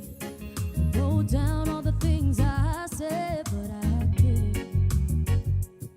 I just couldn't. Baby, I know that you've been wondering. Oh, so here goes nothing. In case you didn't know, baby, I'm crazy about you. I would be lying if I said. Hey, good morning. Live my life without you. Even though A little bit of Micronation featuring Sabrina. Hey, that's good. That's good. Good to stuff. sing. Hey, it's Gotta let 9 it o'clock. out. Yeah, sing it out. Hey, helps That's to right. decrease your stress. Yep. Absolutely. That Right on. is ta-ta-ta. Yeah. It's 9 o'clock. We're KUAM FM, Agotni, Guam. Good morning, KUAM TV, Facebook Live, The Breeze. It's the link. Let's go ahead and get right into it with the hospital administrator, Lillian Posadas, joining us in the KUAM News Zoom room. Good morning. Good morning. Thank you for inviting me to join you. Always a pleasure to have you on. You got the information, and we'll just get right Same into here. it. Right, so let's go ahead and get into our COVID census at GMH. Okay. We are down to 11. We were at 16 Monday. We've had some discharges. We've also had some admissions. Yesterday, we discharged 3 individuals, and so we are at 11 this morning. 4 of them are in the ICU level of care, not on ventilator, but they are on supplemental oxygen, either through a BiPAP or the high flow nasal cannula oxygen. And so those individuals 4 of them are in the ICU level of care. The others are telemetry and medical. So that's what we have right now. We continue to have COVID patients. They'll come into the emergency room, and depending on their status and their symptoms, and if they're eligible for the REGEN-COV, which is the Casimirovir, the monoclonal antibody infusion. So they get that, and then they're stabilized and they're in good condition. They go home to either home isolation or to the ISOFAC. What about kids, That's what Lillian? we said. Are you seeing kids presenting at the emergency room? We've had several children under 15. We've had some of them come in. Last week we had a family of 5, the parent and the 4 children who were COVID positive. All of them were COVID positive and all unvaccinated. The children, were they eligible for vaccination? No, because they were under, I think 2 or 3 of them were under 12. So they're not eligible for the vaccination. What were their At least not symptoms? yet. What were their symptoms like, if you're able to share? Fever, the usual symptoms of fever. Some of them a sense of loss of taste. Some with abdominal discomfort, abdominal distress. Some with shortness of breath. Those with shortness of breath were admitted. Especially with if their oxygen saturation levels are in the low 90s. The doctors then decide to get them admitted. But the children, those under 12, they were not admitted. They were released though. Lillian, we we did a story with Margarita Gay, who's I forget her exact title, but she's like the supervisor or high up in the public health nursing Right. thing. But she had said that there were a lot of kids showing up to get tested at the Tejan testing site, kids who were symptomatic. Wow. Okay, well, I mean, if they're being tested, that's good. But I don't know what the results are. We get them if they're starting to have, and it depends on the parents if they bring them in to the emergency room, or they probably take them to the outpatient urgent care clinics that are available, and so they may be seen there too. With so many of the children unvaccinated, when you're seeing them come into the ER, when you're hearing about them going to get tested with the symptoms, does it stress you out? Because It's worrisome. Yeah. It's worrisome, right? Exactly. It's worrisome, especially because what we're seeing also across the nation, the pediatric population, they're getting hospitalized in the intensive care units. And so we don't want that to happen. And that's why it's really important to protect those under 12 who are not yet eligible to be vaccinated. We just need to really protect them. And so those of us who are eligible for the vaccination, please get the vaccination so we can protect these individuals Well, who let are me not ask you. yet eligible. So we want to protect everyone who can't get the vaccine under 12 years old. In your opinion, given it's almost staggering at this point, the number of students who are testing positive. We had 15 reported yesterday. Yeah, You're saying we need to it- protect the it's- unvaccinated. Are the schools, do you think that the protections are in place? From what I'm hearing, is that they are putting in measures to then, protect the kids, such as some of the teachers are not sending the children to go to the cafeteria to eat their lunches. They're keeping them in their rooms, which is really great. However, some schools are not able to do that because, students are moving from one room to another. But that's something that perhaps they can be more creative and, figure out how to then, protect those children, the school-age children. So it's doable. It just takes some creativity and some, time. But, We're hearing things. What's that? We're hearing things that discussions are in place. I know that some of the options are considering are splitting the student load between schools, or who knows, whatever. But it's kind of reaching the point where I think a lot of parents feel like something has got to be done, whether it's lightening the load at the school level or offering options, whether it be online or. Do you think those kind of things? Because, like you said, I think Guam follows the states. So when the state surges, we get the surges here. So I'm looking at the lay of the land, and if we're seeing the pediatric hospitalizations rise in the states, God forbid that happen here, but we should be preparing for that eventuality. That's right. Especially because GMH is the only hospital that serves the maternal child health pediatric population. And so we really need to be prepared for that and anticipate that the possibility that more and more young children under 12 may need hospitalization, particularly if they have already underlying respiratory conditions such as asthma or bronchitis. Lillian, the 11 that are currently hospitalized, are any of them children? Not the one individual who was admitted, who was under 15, was released home yesterday. So that's a good sign that, the individual was stabilized and, was able to go home. What are the age ranges of the patients that are hospitalized? And right now, in the 20s to as high as in the 70s, we've got 50s and 60s and 70s. What's the breakdown in vaccinated and unvaccinated of the 11? All of them are unvaccinated. And yesterday when we had the 13, all 13 were unvaccinated. So there's still, those that are remaining, 11 that are remaining this morning are all unvaccinated. And when you guys administered the monoclonal antibody treatment, Regencov, Regencov. Is that Regeneron or it's something different? It's Regencov. I think it is Regeneron, but the name of it actually is Cerinovac. Have you had any of those that you've administered, the Regeneron, Regenco, or whatever it's called, the monoclonal antibody treatment? Yeah. Have they ever had to come back to the hospital and were rehospitalized or hospitalized? Not that I know of, because the infusion is given over an hour period intravenously, and then they are kept for an hour for observation.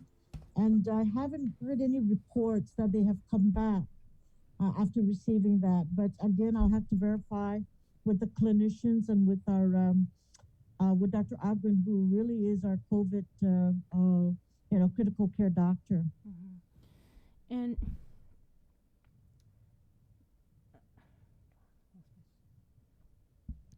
how many patients, non-COVID related patients, have had to been moved over to the SNF to make room? We started moving them Monday. There were like about 10, I believe, that were identified. So we've moved what we normally was running at SNF 14 patients. We're now up to 24 as of this morning. And that's including the GRMC non-COVID? The GRMC patients, I think it's going to be today that we're going to accept them this morning. There are like about, I think, 2 that have been processed in terms of the communication between the doctors and getting all the orders and getting all the information, into our system, or, again, coordinating all of that. And I think 2 will be ready by today to be transferred over to our facility at SNF. Again, how many beds are up at SNF? We are certified. Each wing, there are 3 wings, A, B, C wings, and each wing has a capacity of 20 beds. But some of those rooms are being utilized for other functions. And so the last count we can accommodate 54 patients into that facility. Wow, and already you've got almost... We're at 24. Yeah. Yes. Yeah. So what happens when you hit 54? You just, What happens when we hit 54? I'm not sure we can even get to 54 because staffing. You got to have the staffing. And we're still challenged with our staffing situation. So with the staffing you have now over at the SNF, what's the max amount of patients you can take? Well, we've decided that we will cap it at 28.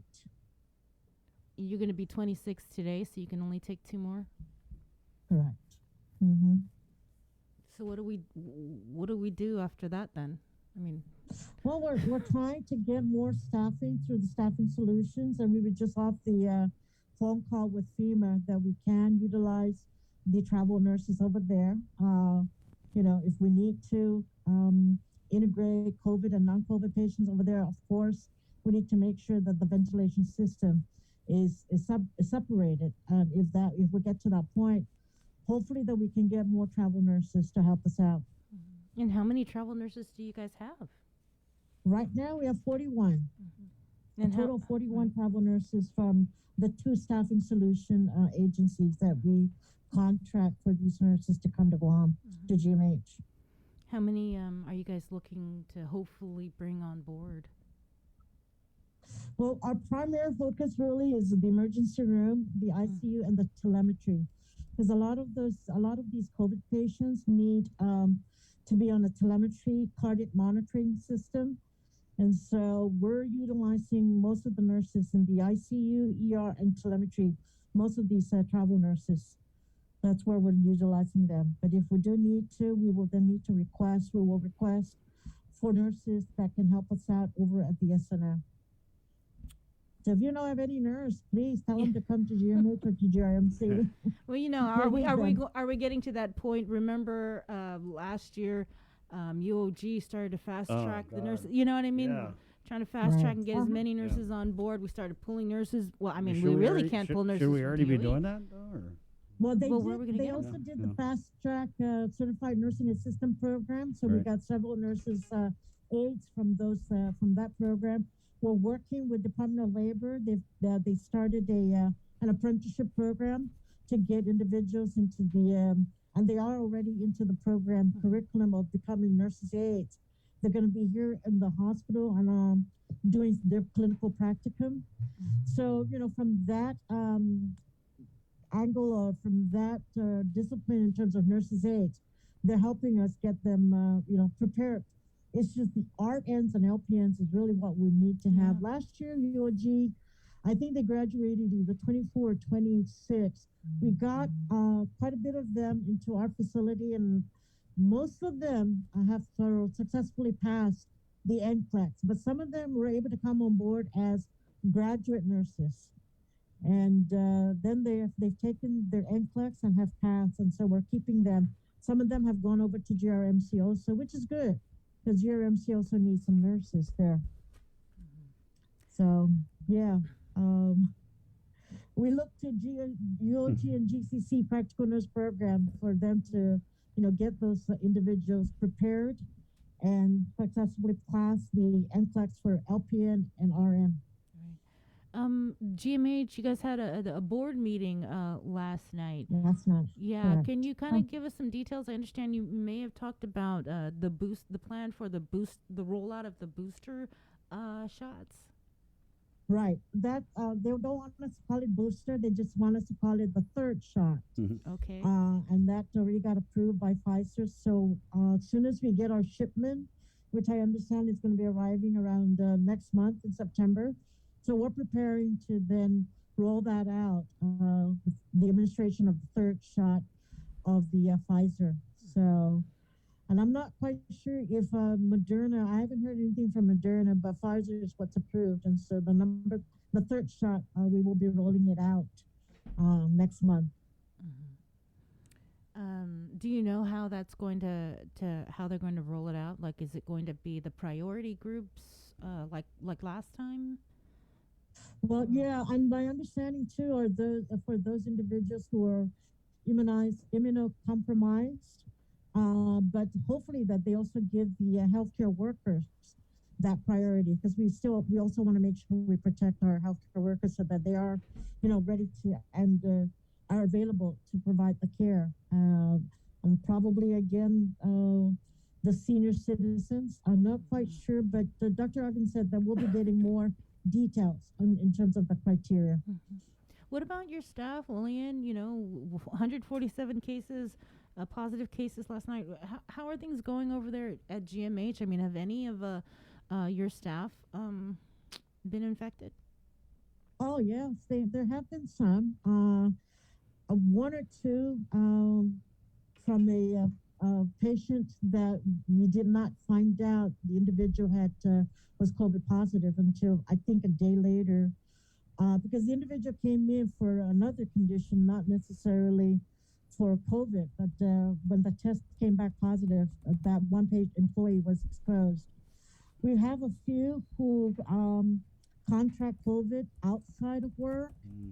And then to find out that they're positive, and the exposure to their coworkers, and so our own employee health nurse and infection control nurse, they immediately do the contact tracing, who were exposed, and following through.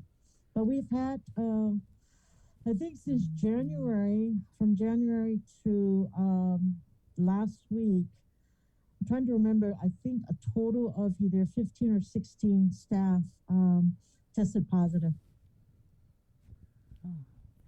Have there been any fatalities in the past 24 hours? In the last 24 hours, just not in the within last the hospital. I'm sorry? Any fatalities at all, Lillian, that you know of in the last 48 to 72 hours? The last one was that individual, was it a couple of days ago? Today's Thursday. I think either Tuesday was the last individual who was here in the hospital. The individual was, in his 80s.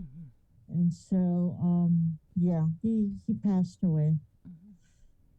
You're not tracking the fatality of a local woman in her 30s?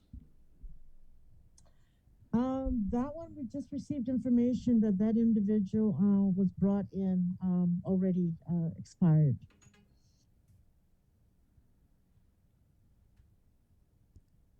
Okay. It's sad. Okay. Can you provide any other information on it, Lillian? No, I don't, other than what I received. I haven't checked the report. I've been in the Zoom meetings. I haven't checked the report from our supervisors. But I received that information this morning that there was an individual who was brought in by ambulance. What was the individual a known positive or tested on arrival? Yeah. Mm-hmm. Vaccinated? You know what? I don't have that information, but I can look into it. Okay, so you're currently tracking what is looking like our 146th COVID-19 fatality? It looks like it, yes, because that, the COVID positive was a result that I received. And Lillian, I'm sorry, just one more question regarding the Mm-hmm. 11 that are at GMH hospitalized. Mm-hmm. Do they have like comorbidities? Some of them do, diabetes, hypertension, some respiratory condition. I believe a couple of them do not have any underlying health condition. And just to the overall count, the census for non-COVID related It's 129 this morning, I think. Is that like normal for pre-COVID, Lillian? Remember last year when things were shut down, our non-COVID census was not even reaching 100. Right. But then since this year, individuals have been waiting to be seen by the doctors or to get follow-up, and so of course they end up, coming into the hospital. We started our elective surgeries, so that has also increased our census, and we've been running over probably, there was one time we were up 168, 170 our census, and so it's up. Basically where we normally are with our non-COVID census. And so that's the difference between last year and this year, is that, both COVID and non-COVID have picked up, have spiked up. So that's our concern, and hopefully that, especially with the pediatric population, that we don't see a continued spike, but we need to be prepared for that. And is GMH prepared for that? Well, like I said, we've got the rooms, we've got the beds. It's just now staffing that we need to continue to go after and bring them in. Thank you, Lillian. You're welcome. Thank you, and take care and be safe. Yeah, and, you too. You guys be safe. God bless GMH. Yeah, God bless you all too. God bless Guam. Amen. Right on. It's 9:22. Let's keep it in the KUAM News Zoom room where we're getting Dr. Ann Pobutsky, Department of Public Health and Social Services. She is the territorial epidemiologist. Good morning, Dr. Ann. Sorry. Good morning. Good morning. Well, you said it wasn't over, and it looks like you're right. Well, I was here. I just looked at my calendar. I was here 6 weeks ago. That was the last time I was on. And at that time, we were looking at the uptick in military cases, and it was right after that we were watching that, and then also the civilian cases, and now we're in a full-blown surge, and it's still a pandemic. So, yeah, unfortunately, people keep talking about the breakthrough cases. Since we started vaccinating, the total number of fully vaccinated people who have turned positive is about 16%. That's a little higher in the past couple of weeks. It's about 20 something percent. So the vast majority of cases are still among the unvaccinated. You just heard from Lillian Posadas, GMH. Almost everybody at the hospital who's in there is unvaccinated. So that's why we're pushing vaccinations still. There's only two ways to go about this. It's either more restrictions or get everybody vaccinated and then continue the masking and the social distancing. That's where we are right now. Doc, it kind of seems like it's like there's two races being run right now. One is like, we got to vaccinate everybody to stave off the hospitalizations, but then the other is like, how do we throw water on the numbers which are rising every single day? It might mean more restricting large gatherings. I don't know. I think the governor it was on the news this morning that she's thinking about that. And of course, now there's the mandates, whatever. But that's all we have for respiratory viruses. Masking, social distance, vaccine, these nasty viruses. That's the only thing, that's our only tool is vaccination. And even there, it's not 100%, as you can see. But that's just what happens. Yeah. Let's talk community spread. So they're saying that these are all coming from community spread. Is that accurate? It's mostly household transmission, and then workplace transmission. We're seeing less military cases than we were before. It's now in the local community, so household transmission, also large gatherings, and some school clusters. Can we go into the school? What do you mean school clusters? Because we've been told there's no clusters in the school and that it's all just unrelated. Well, it depends on how you define cluster. Yeah. Well, you're the expert, The Doc. majority of what we're seeing is household transmission, and some with the school, and some workplace. But the majority is household transmission, local cases. Lots of families, as Lillian just mentioned, a family going into the ER, everybody was sick. Seeing a lot of that.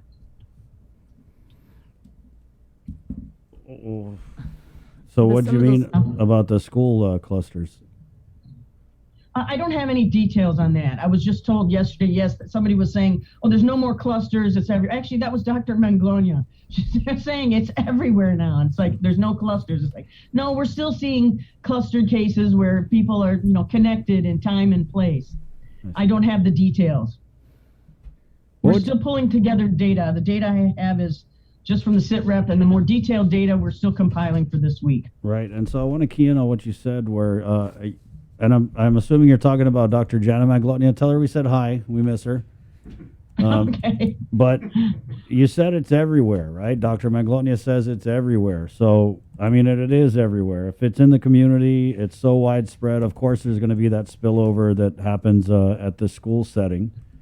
We had 15 cases reported yesterday, and we asked this of the superintendent, at what point does the trigger happen where we say, okay, it's everywhere, it's spilling out into the schools, we've got 69 school cases, we got to do something? Well, it really depends. And depending on what happens with the increase in vaccinations and this new mandate and the possibility of restriction, in 2 weeks we could see the numbers go down. If people, continue to, it's all about the community and their response and their behavior. So it's about community responsibility. Public health is community health. We have to rely on the community to do what they're supposed to do for all of us. It's a collective responsibility. It's not just an individual responsibility. Right, but right now the community is allowed to do a lot of things that are contributing to the spread of this virus because we're starting to see the businesses come out and say, hey, give us 50% occupancy. Let's get a handle on this thing. So the government response is lagging a little bit behind, it seems. Well, I don't know that. I don't see why if you have a business, you couldn't do that anyway. Right, yeah. And some are. Private business, they can do what they want. They can restrict. They can have only 2 people, per 20 feet if they want. Yeah. I kind of want to go back to the schools because just in talking like with the school level staff, we just hear a lot of things like the texting with a teacher. We have 1 nurse for 880 face-to-face students. She has to track meds, TB clearance, contact tracing on top of falls, headaches, lice. Social distancing of 880 kids is unreasonable. Well, and that's an issue that has been going on for 40 years, the underfunding of public health. It started with Reaganomics, and now you see why we've had to hire people temporarily to deal with this pandemic because we didn't have the capacity to deal with it. And this is not just Guam, this is Hawaii, this is nationally. Public health has been underfunded for decades. So we're now seeing all this money and they're trying to throw money at the problem. So we're hiring people. And yes, we need more nurses. On the news last night, national news, there's a shortage of nurses nationwide. We need 1 million more nurses in the U.S. How many do we need here? You probably need 1 nurse per, 300 students? I really don't know what the ratio is, but certainly we do need more nurses in the schools and within public health. Do we need more contact tracers? Because there's so many new cases. I'm not sure how many are all connected, but do you know how things are going? Our contact tracers are doing a really good job. We actually also have 2 people just at the lab to call people with results. Yeah, we're And hearing a they're lot also about going to be the. hiring community health workers with some new grant money. I mean, well. it's interesting, Doc, because we hear from, like Chima and Public Health that they're on top of the contact tracing, that they're on top of reporting the results. But then when we speak to the public, it's a lot of times it's the opposite. We're hearing people, they wait in days for the results. We're hearing about people who are, close contacts not getting called in, I guess, what they feel is a timely manner. So, I mean, it kind of just makes sense to me with this high number of positives. Like, of course, public health's going to be overwhelmed. Right. And if the need arises, they're going to bring people back from where. But again, we're all stretched thin. I don't know if you saw the lines just for the testing. Yeah. Last week. I mean, it went all the way from the entrance at the carnival grounds at Teeds and all the way to, it was like 2 miles long. So, yes. But that's the Public interesting health is thing. doing the best we can with the resources that we have. Yeah, but that's the interesting thing. The lines are all the way down to Umatic, and yet why don't we have another testing facility open since like yesterday? I'm not in charge of operations. Yeah, You I have know. to get someone else to talk about the operations and the testing. I mean, there's different components to all of this. Yeah, it just seems So like you have to get. It would make sense, especially if we're mandating everybody, get vaccinated. Doc, let me ask you this. So you said it's the community, right? The community has to do something. So what does the community have to do? The people who aren't vaccinated need to get vaccinated if they aren't allergic to it or whatever. That's what we need to do. We need to be at 90 or 100% or 99.9. We'll never get 100%, but we need to get almost 100% vaccinations. So people who aren't vaccinated need to get vaccinated. We've seen the biggest group, even though we've seen during this surge an uptick in all age groups, the biggest group is the 18 to 39 group. Even though we're also seeing uptick in, children and et cetera. That's the majority of cases. And there's a lot of people in that group who think they're immune or they read something on the internet, they don't want to get the vaccine. It's part of your community responsibility to get vaccinated. It's FDA approved now. Nobody's a guinea pig anymore. Of course, we're all guinea pigs technically, but that's the best thing. Get vaccinated and then follow whatever restrictions. It's not over. It might not be over for a while. And look, we're in the middle of a surge again, and everybody here is also sick of it, but we have to deal with it. So we're working as usual overtime. I think I still have the clip somewhere on my Instagram of you and Dr. Jana talking about this, last year. It's going to be 2 years. Or more. We're in the second year of Yeah. this. Doc, can you kind of... It's already a year and a half. Yeah. It's been a year and a half. So we And I know everybody's sick of it, but it's a pandemic. It's worldwide. It's not ending anytime soon. So we still have to do what we can, and the vaccination is the best way. So it is preventing deaths, even though we've seen all of the deaths since we started vaccinating. There was only one that had a vaccination, Johnson & Johnson. All the rest were unvaccinated. Those are preventable deaths, especially elderly people with comorbid conditions. All of the deaths, almost all have comorbid conditions, and they're usually older. Do we need middle-aged or elderly? Do we need to do anything, Doc, to mitigate the rising number of positive cases, or do you think that that's not as important as getting everyone vaccinated? It's both. Have to do both. And I don't make those calls. That's the governor's job. Hafa. We just don't want to get anyone else in What do you trouble. want? We don't want to read about Dr. Ann resigned on a Friday because she was on the link on a Monday. Don't want it. No, please, All no. right, We love yeah. Dr. Ann. Anything else, Bree?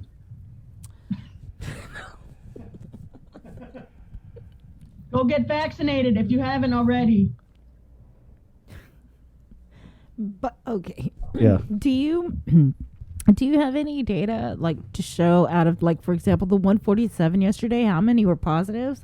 I mean, how many were vaccinated and how many were unvaccinated? We keep getting this question.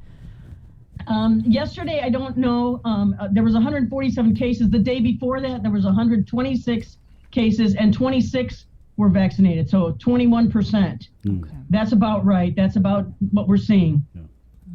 And almost 150 cases yesterday. I mean, Hawaii's getting thousands of cases a day. 150 for us is too much. Yeah. And they're going through a massive surge, and they're overwhelmed as well. And we just, I don't want to see it. But we're dealing with it. We had a We doctor. still need people to get vaccinated and to follow the rules. And don't plan a giant wedding or anything like that. It's still a pandemic. I know people have to get married and babies have to be born and all this stuff, but maybe you should wait. Yeah. Hey, if it's great, it can wait, guys. If it's true love, it can wait. No true love waits. I saw it in a movie. Oh, darn. Whoops. Ooh. All right, that Dr. hurt, Ann. didn't it? So there you go. Don't get married, guys. You heard it right here on the link. Breaking news. Okay, adios. Yeah, right Thanks, on. Thank you, Doc. Doc. Have a good one, Doc. Okay. Yes, Take Doc. care. Right on. They don't want to see it. You heard her. She said, I don't want to see it here. Dr. Hoa says it's going to get worse. Hospitalizations, positives are going to continue to rise. I like Dr. Ann because she always speaks from a standpoint of logic, and she Yeah. goes, it's just, it's just easy. If you haven't got the shot, get the shot if you can. And then wear your mask, stay apart, don't do anything. Don't go out and have big weddings. Don't do anything unconscionable. I mean, Social but gatherings, limit it. yeah, she's saying we got to do both. We got to get vaccinated and we got to do everything to control the spread of the virus, which is rampant. Rampant. It's 9:36. Let's take a break, guys. I need to decompress, man. It's starting to get to me. Is it getting to you again? Me? Yeah. I'm good. Mental health check. Are you okay, Jay? Well, you know what we can rely on is the power of prayer. Yeah, and you got a whole lot of that coming up next at 9:37. We're going to take a break. We're brought to you by Pacific Points, Cabo Enterprises, ITNE, and Jack in the Box. This is The Link. Good morning. The KUAM Podcast Network is back and on demand, featuring a great variety of podcasts from our island and region, including culture, lifestyle, awareness, crime, politics, commentary, comedy, and entertainment. Available on most streaming platforms. The KUAM Podcast Network. Subscribe and listen now.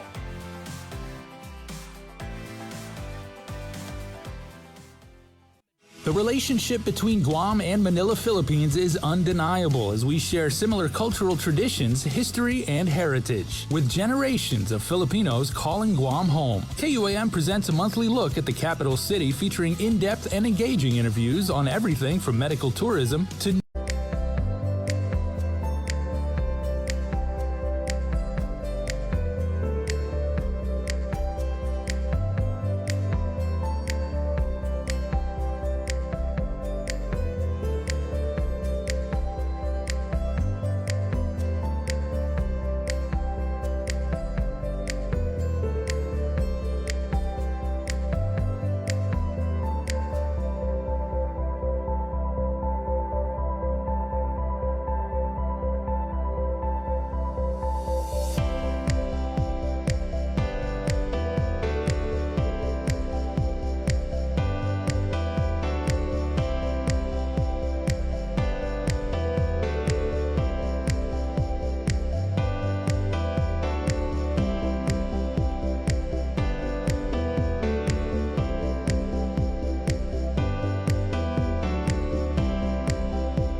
Welcome back to The Link, everybody, on this Thursday morning. Looks to be a little bit dark outside, but where there is always light is in the house of God. And, some pretty crazy times here, of course. It can be very, very stressful. A lot of people looking for answers, looking for meaning and everything like that. So we are very happy to have, for the first time in the KUM News Zoom room with some certainly information and inspiration, is Pastor Sam Macedo from the Universal Church. They are up in Jigo, up at the Jigo Town Center. Pastor, welcome to the show. We're very glad to have you here. Half a day, Jason, and all the viewers of The Link. It's wonderful to be here and shedding some light on such these dark and uncertain times, right? Yeah, absolutely. You've got an event coming up, and I want to talk, all about that. But first of all, and everything like that, as a man of faith, these are very obviously very trying times. The flock would be returning to you. Got a bunch of people, assumedly, who had never prayed before. Some people have probably never prayed in a very, very long time. In addition to people who pray all the time and everything, what words of wisdom can you give to people who are, we've been through this already last year, and now it seems we're going through some very dark times again. As a man of faith and everything like that, what guidance would you offer them? Well, it's very simple. Jesus said, "Come to me, all you who are weary, and I will give you rest." So in these times that we're all drained and worn out and we're coming to the edge of ourselves, that's where we have to come to God. And or in these times, especially when we see a surge or when we see other situations, car accidents and all that stuff, the doors of the Universal Church are open to all. It's universal because regardless of your religion or even lack of religion, it's always open every day, and it is open for all. So that's my word of faith to anybody who's been struggling, who's been in a jam, in a bind, or maybe even mourning the loss of a family member because of a situation that was completely out of their control. Mm-hmm. And certainly you will be open on the 29th because you have the Day of Power event with the Holy Oil. Please tell me all about that. Yes, we're going to be having this event this Sunday.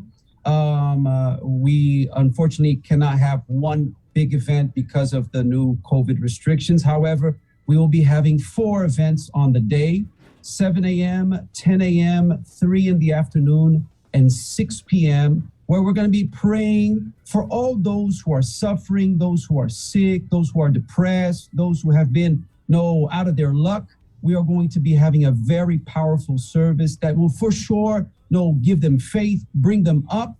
And also we are going to be distributing, here I have a vial of the holy oil, and we are going to be distributing this, which is a very powerful symbol of our faith, to everybody. It is free. You don't have to pay for it. We're not selling the holy oil, but for all those who will be attending this Day of Power, we are going to be distributing, once again, free of charge, this holy oil that was sent to us by all of our churches, prayed for, blessed, and now distributed to our community here in Guam for the very first time. And you said the holy oil is symbolic and everything.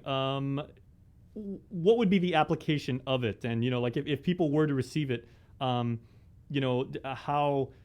they take it home, is there a certain place they have to store it at, or is there a certain type of prayer that goes along with it?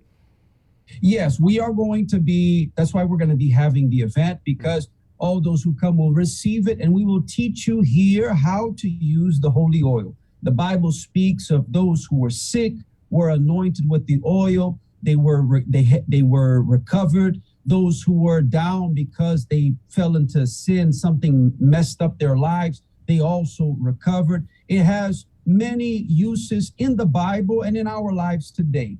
So this is why we are going to be distributing it to all, but not just the oil, but the prayers of faith, and also how to use it, because it's going to come together with all these verses in the Bible, what you will be using it for, and how it can bless you and especially the family. And we're looking through the power of faith, like through the physical means of the holy oil and everything, looking to bring healing, to bring meaning, hopefully to bring clarity to those who need it, right? And again, you said this is open to everybody, so people that maybe, I'm not from that village, I haven't gone through You know, there are certain maybe classes that are required and everything. I haven't done any sacraments. It's all are welcome, correct?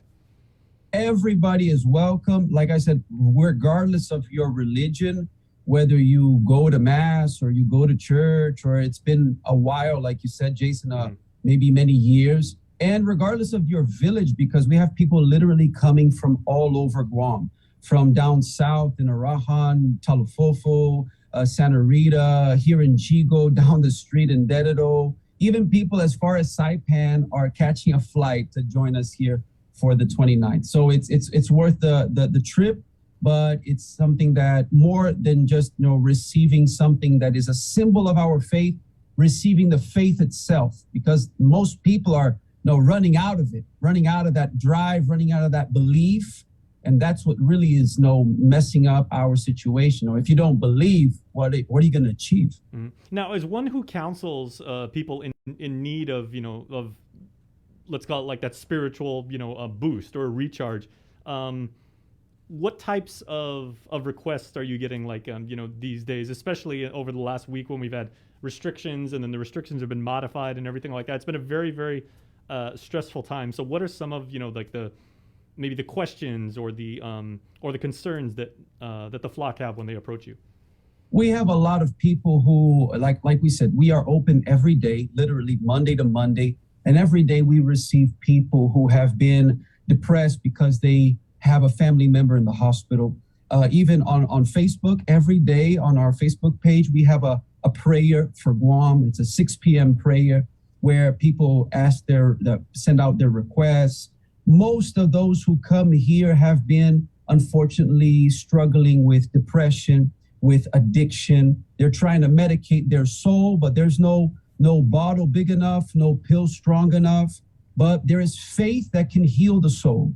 So those of people struggling with anxiety, with depression, suicidal thoughts, attempts, family issues, it's just that domino effect that needs to be stopped.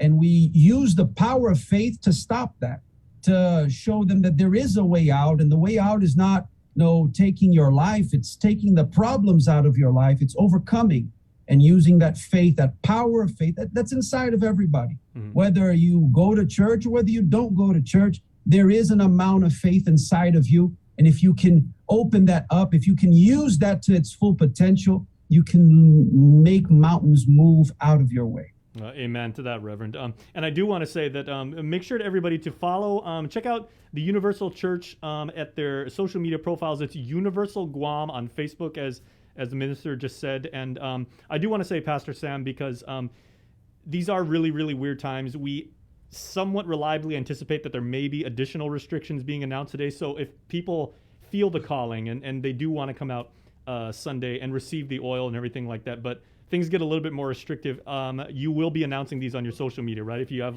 further schedule changes.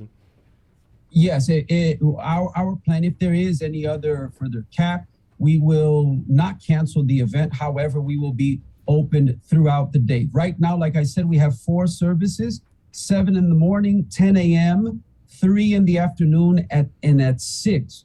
However, if there are any further changes, then we will be announcing all those through our social media. And if anybody wants to reserve their holy oil, like I said, it's free. We're not selling it. We're not making a profit off of it. All we are asking is that people reserve. It's 671-971-7171. They can call or text or even send us a WhatsApp message. But just keep an eye on our social media that we will be announcing. And especially in these moments, we really need all the prayer we can get. Well, thank you. And that's a perfect segue, Pastor, because I was going to say, to take us out of this interview, you've cited scripture earlier in this interview and everything. And may I trouble you to say, would you offer a prayer maybe to the people of our wonderful community? And, especially these days, we're all going through so much and everything like that. Would you maybe share a few uplifting words so that those of us may pray along with you on Facebook and, hopefully get some clarity? Most definitely. If all those who are watching us right now, if you could please bow your head, close your eyes. My God, in the name of the Lord Jesus Christ, we pray right now for all those who are suffering, struggling, those who are depressed, those who think that they have reached the furthest point that they can go and they're about to give up. Maybe they had the pills ready, the rope ready to take their lives, or they are just giving up, drowning themselves into this addiction. I ask you right now, for those who are asking you for one last chance, hope, especially those who are in GRMC, GMH, the family members of our islanders who are struggling to see their own there in the hospital without a visit. I ask that your power may visit them right now, that your power may uplift them, remove this illness, this sickness, and bring about good news. In the midst of so much bad news, may you bring this good news to them, my God. Bless those who are our frontline workers, the nurses, the medical professionals. Give guidance to our government to do the best that they can. And may those families who have been struggling, suffering so much, may they receive power, may they receive hope, faith in this time of need. In Jesus' name, amen. Amen. Thank you so much, Pastor Sam Macedo at the Universal Church. A few moments of power and the day of power, everybody, with the Holio. Once again, this Sunday, 29th. It's up at the Jigo Town Center. That's right behind the Bank of Guam. They got Welcome Home Realties over there. They also had a karate dojo there for a while. Pastor, great to have you on the show, and please come back anytime. Thank you very much, Jason. Guys on the link doing a great job. And let's keep praying. All right. Well, God bless you, Pastor. Thank you for what you're doing for our island community. Please stay tuned, everybody. We will wrap up the show when the link returns right after this. Breeze 93.9 FM Network is back and on demand, featuring a great variety of podcasts from our island and region, including culture, lifestyle, awareness, crime, politics, commentary, comedy, and entertainment. Available on most streaming platforms. The KUAM Podcast Network. Subscribe and listen now.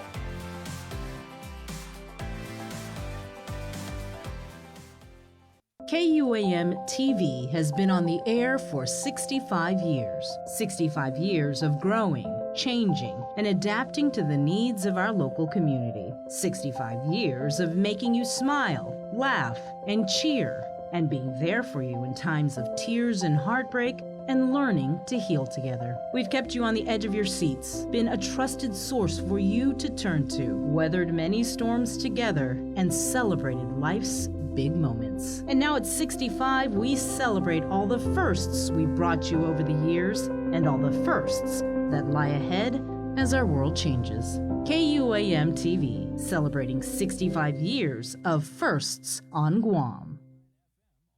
Uno Mixed. We're mixing it up on the last Thursday of every month with a look at lifestyle, entertainment, food, and so much more on the stations, networks, and digital platforms of KUAM Communications. Uno Mixed is presented to you by Docomo Pacific, Better Together, and Pepsi. The Culture Club returns to KUAM Digital and KUAM News Weekend Edition, highlighting Guam's young artists, activists, and crafters as they work to protect, preserve, and promote our Chamorro culture. Watch this weekly feature on the digital platforms of KUAM News Weekend Edition, brought to you by Hanum. Say hello to the First Hawaiian Bank mobile app. Got a question about your finances? You've come to the right place. Bring all your accounts together, even those that aren't with us, and see the big picture, right down to the smallest detail. Unlock powerful tools like Insights and Money Map that help you save time and take control of your finances. When you connect accounts with the First Hawaiian Bank mobile app, it all starts with yes. Is fully vaccinated, and we respect everyone's right to choose. In accordance with Executive Order 2021-20, we will be requiring proof of at least the first COVID-19 vaccination shot for 12 years and older to avail of dine-in services. Our drive-thru is open to both vaxxed and unvaxxed patrons. Let's continue to practice safety precautions by wearing our masks, keeping our distance, and remembering to always sanitize. We appreciate your patience and look forward to doing our best to serve you all. Stay safe, Guam. Love, Burger King. And proud to present now, Cover Me. Guys, good job today. Good job. That's a powerful show today, guys. Good job, Joe, sir. Good job, Jay. Good job. Yeah.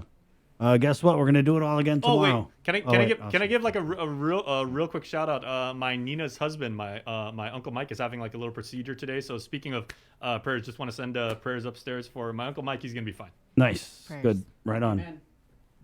Thank you. Guys. We're gonna do it all again tomorrow. Remember, something was supposed to come out shortly after 1:30 yesterday, but it still has not come out. We're refining the definition of shortly. I mean, there's nothing that hasn't happened in this pandemic. So, I mean, yeah, so anticipate something. Is it going to be something today, or what are they doing down there? I don't know, dude. I don't Are know. they spell checking the document, or what's going on? But in the meantime, everybody, Yeah. please wear your mask, practice social distancing, wash your hands, be kind to one another. Oh, yeah, Yes. please, yes. Please, you heard it from Rich earlier. You know, we've got the front of the house. A lot of them are just, starting out, in the restaurant industry, just Yep. high schoolers trying to get a job, make They a want to living. work as much as you guys just want to eat. Yeah, They're just they, doing their they job. didn't sign up to be the vaccination police, so go easy on them, And all right? listen to what Burger King just said. It's they want to help you guys out. And these businesses want to stay open. Yeah, so go they're- eat out. They're Order doing what takeout. the government is telling them to do, or face fines. Hey, Right. you know what? Hey, Link, shout out to all the restaurant workers. All the businesses that are Yeah. actually affected, because there's quite a few. Yeah, everybody in Yeah. hospitality. I just want to say, guys, wait for it because you're doing this now, and who knows, it could change by lunch. All right, so there's going to be new limitations, social gathering. I don't even know.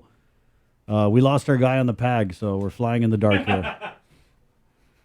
It's 10:01 KUAM TV. Thank you, guys. It's been a blast. My name's Chris. I'm Sabrina. Está. Adios. Bye.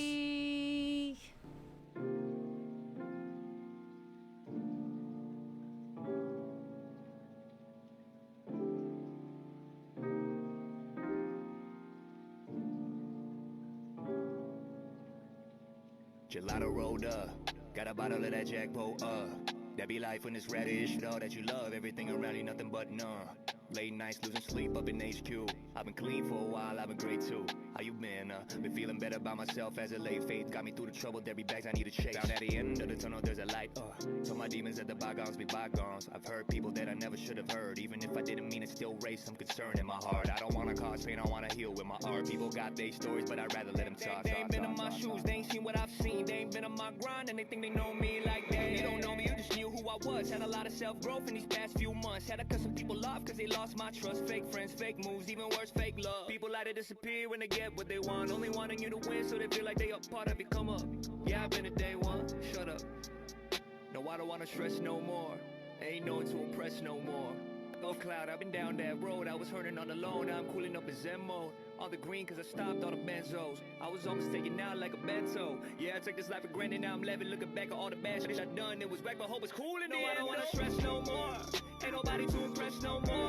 Off cloud, I've been down that road. I was hurting on the low, now I'm cooling up in Zen mode. On the green cause I stopped all the benzos. I was almost taken out like a bento. Yeah, I took this life for granted, now I'm living. Looking back at all the bad shit done. It was wreck.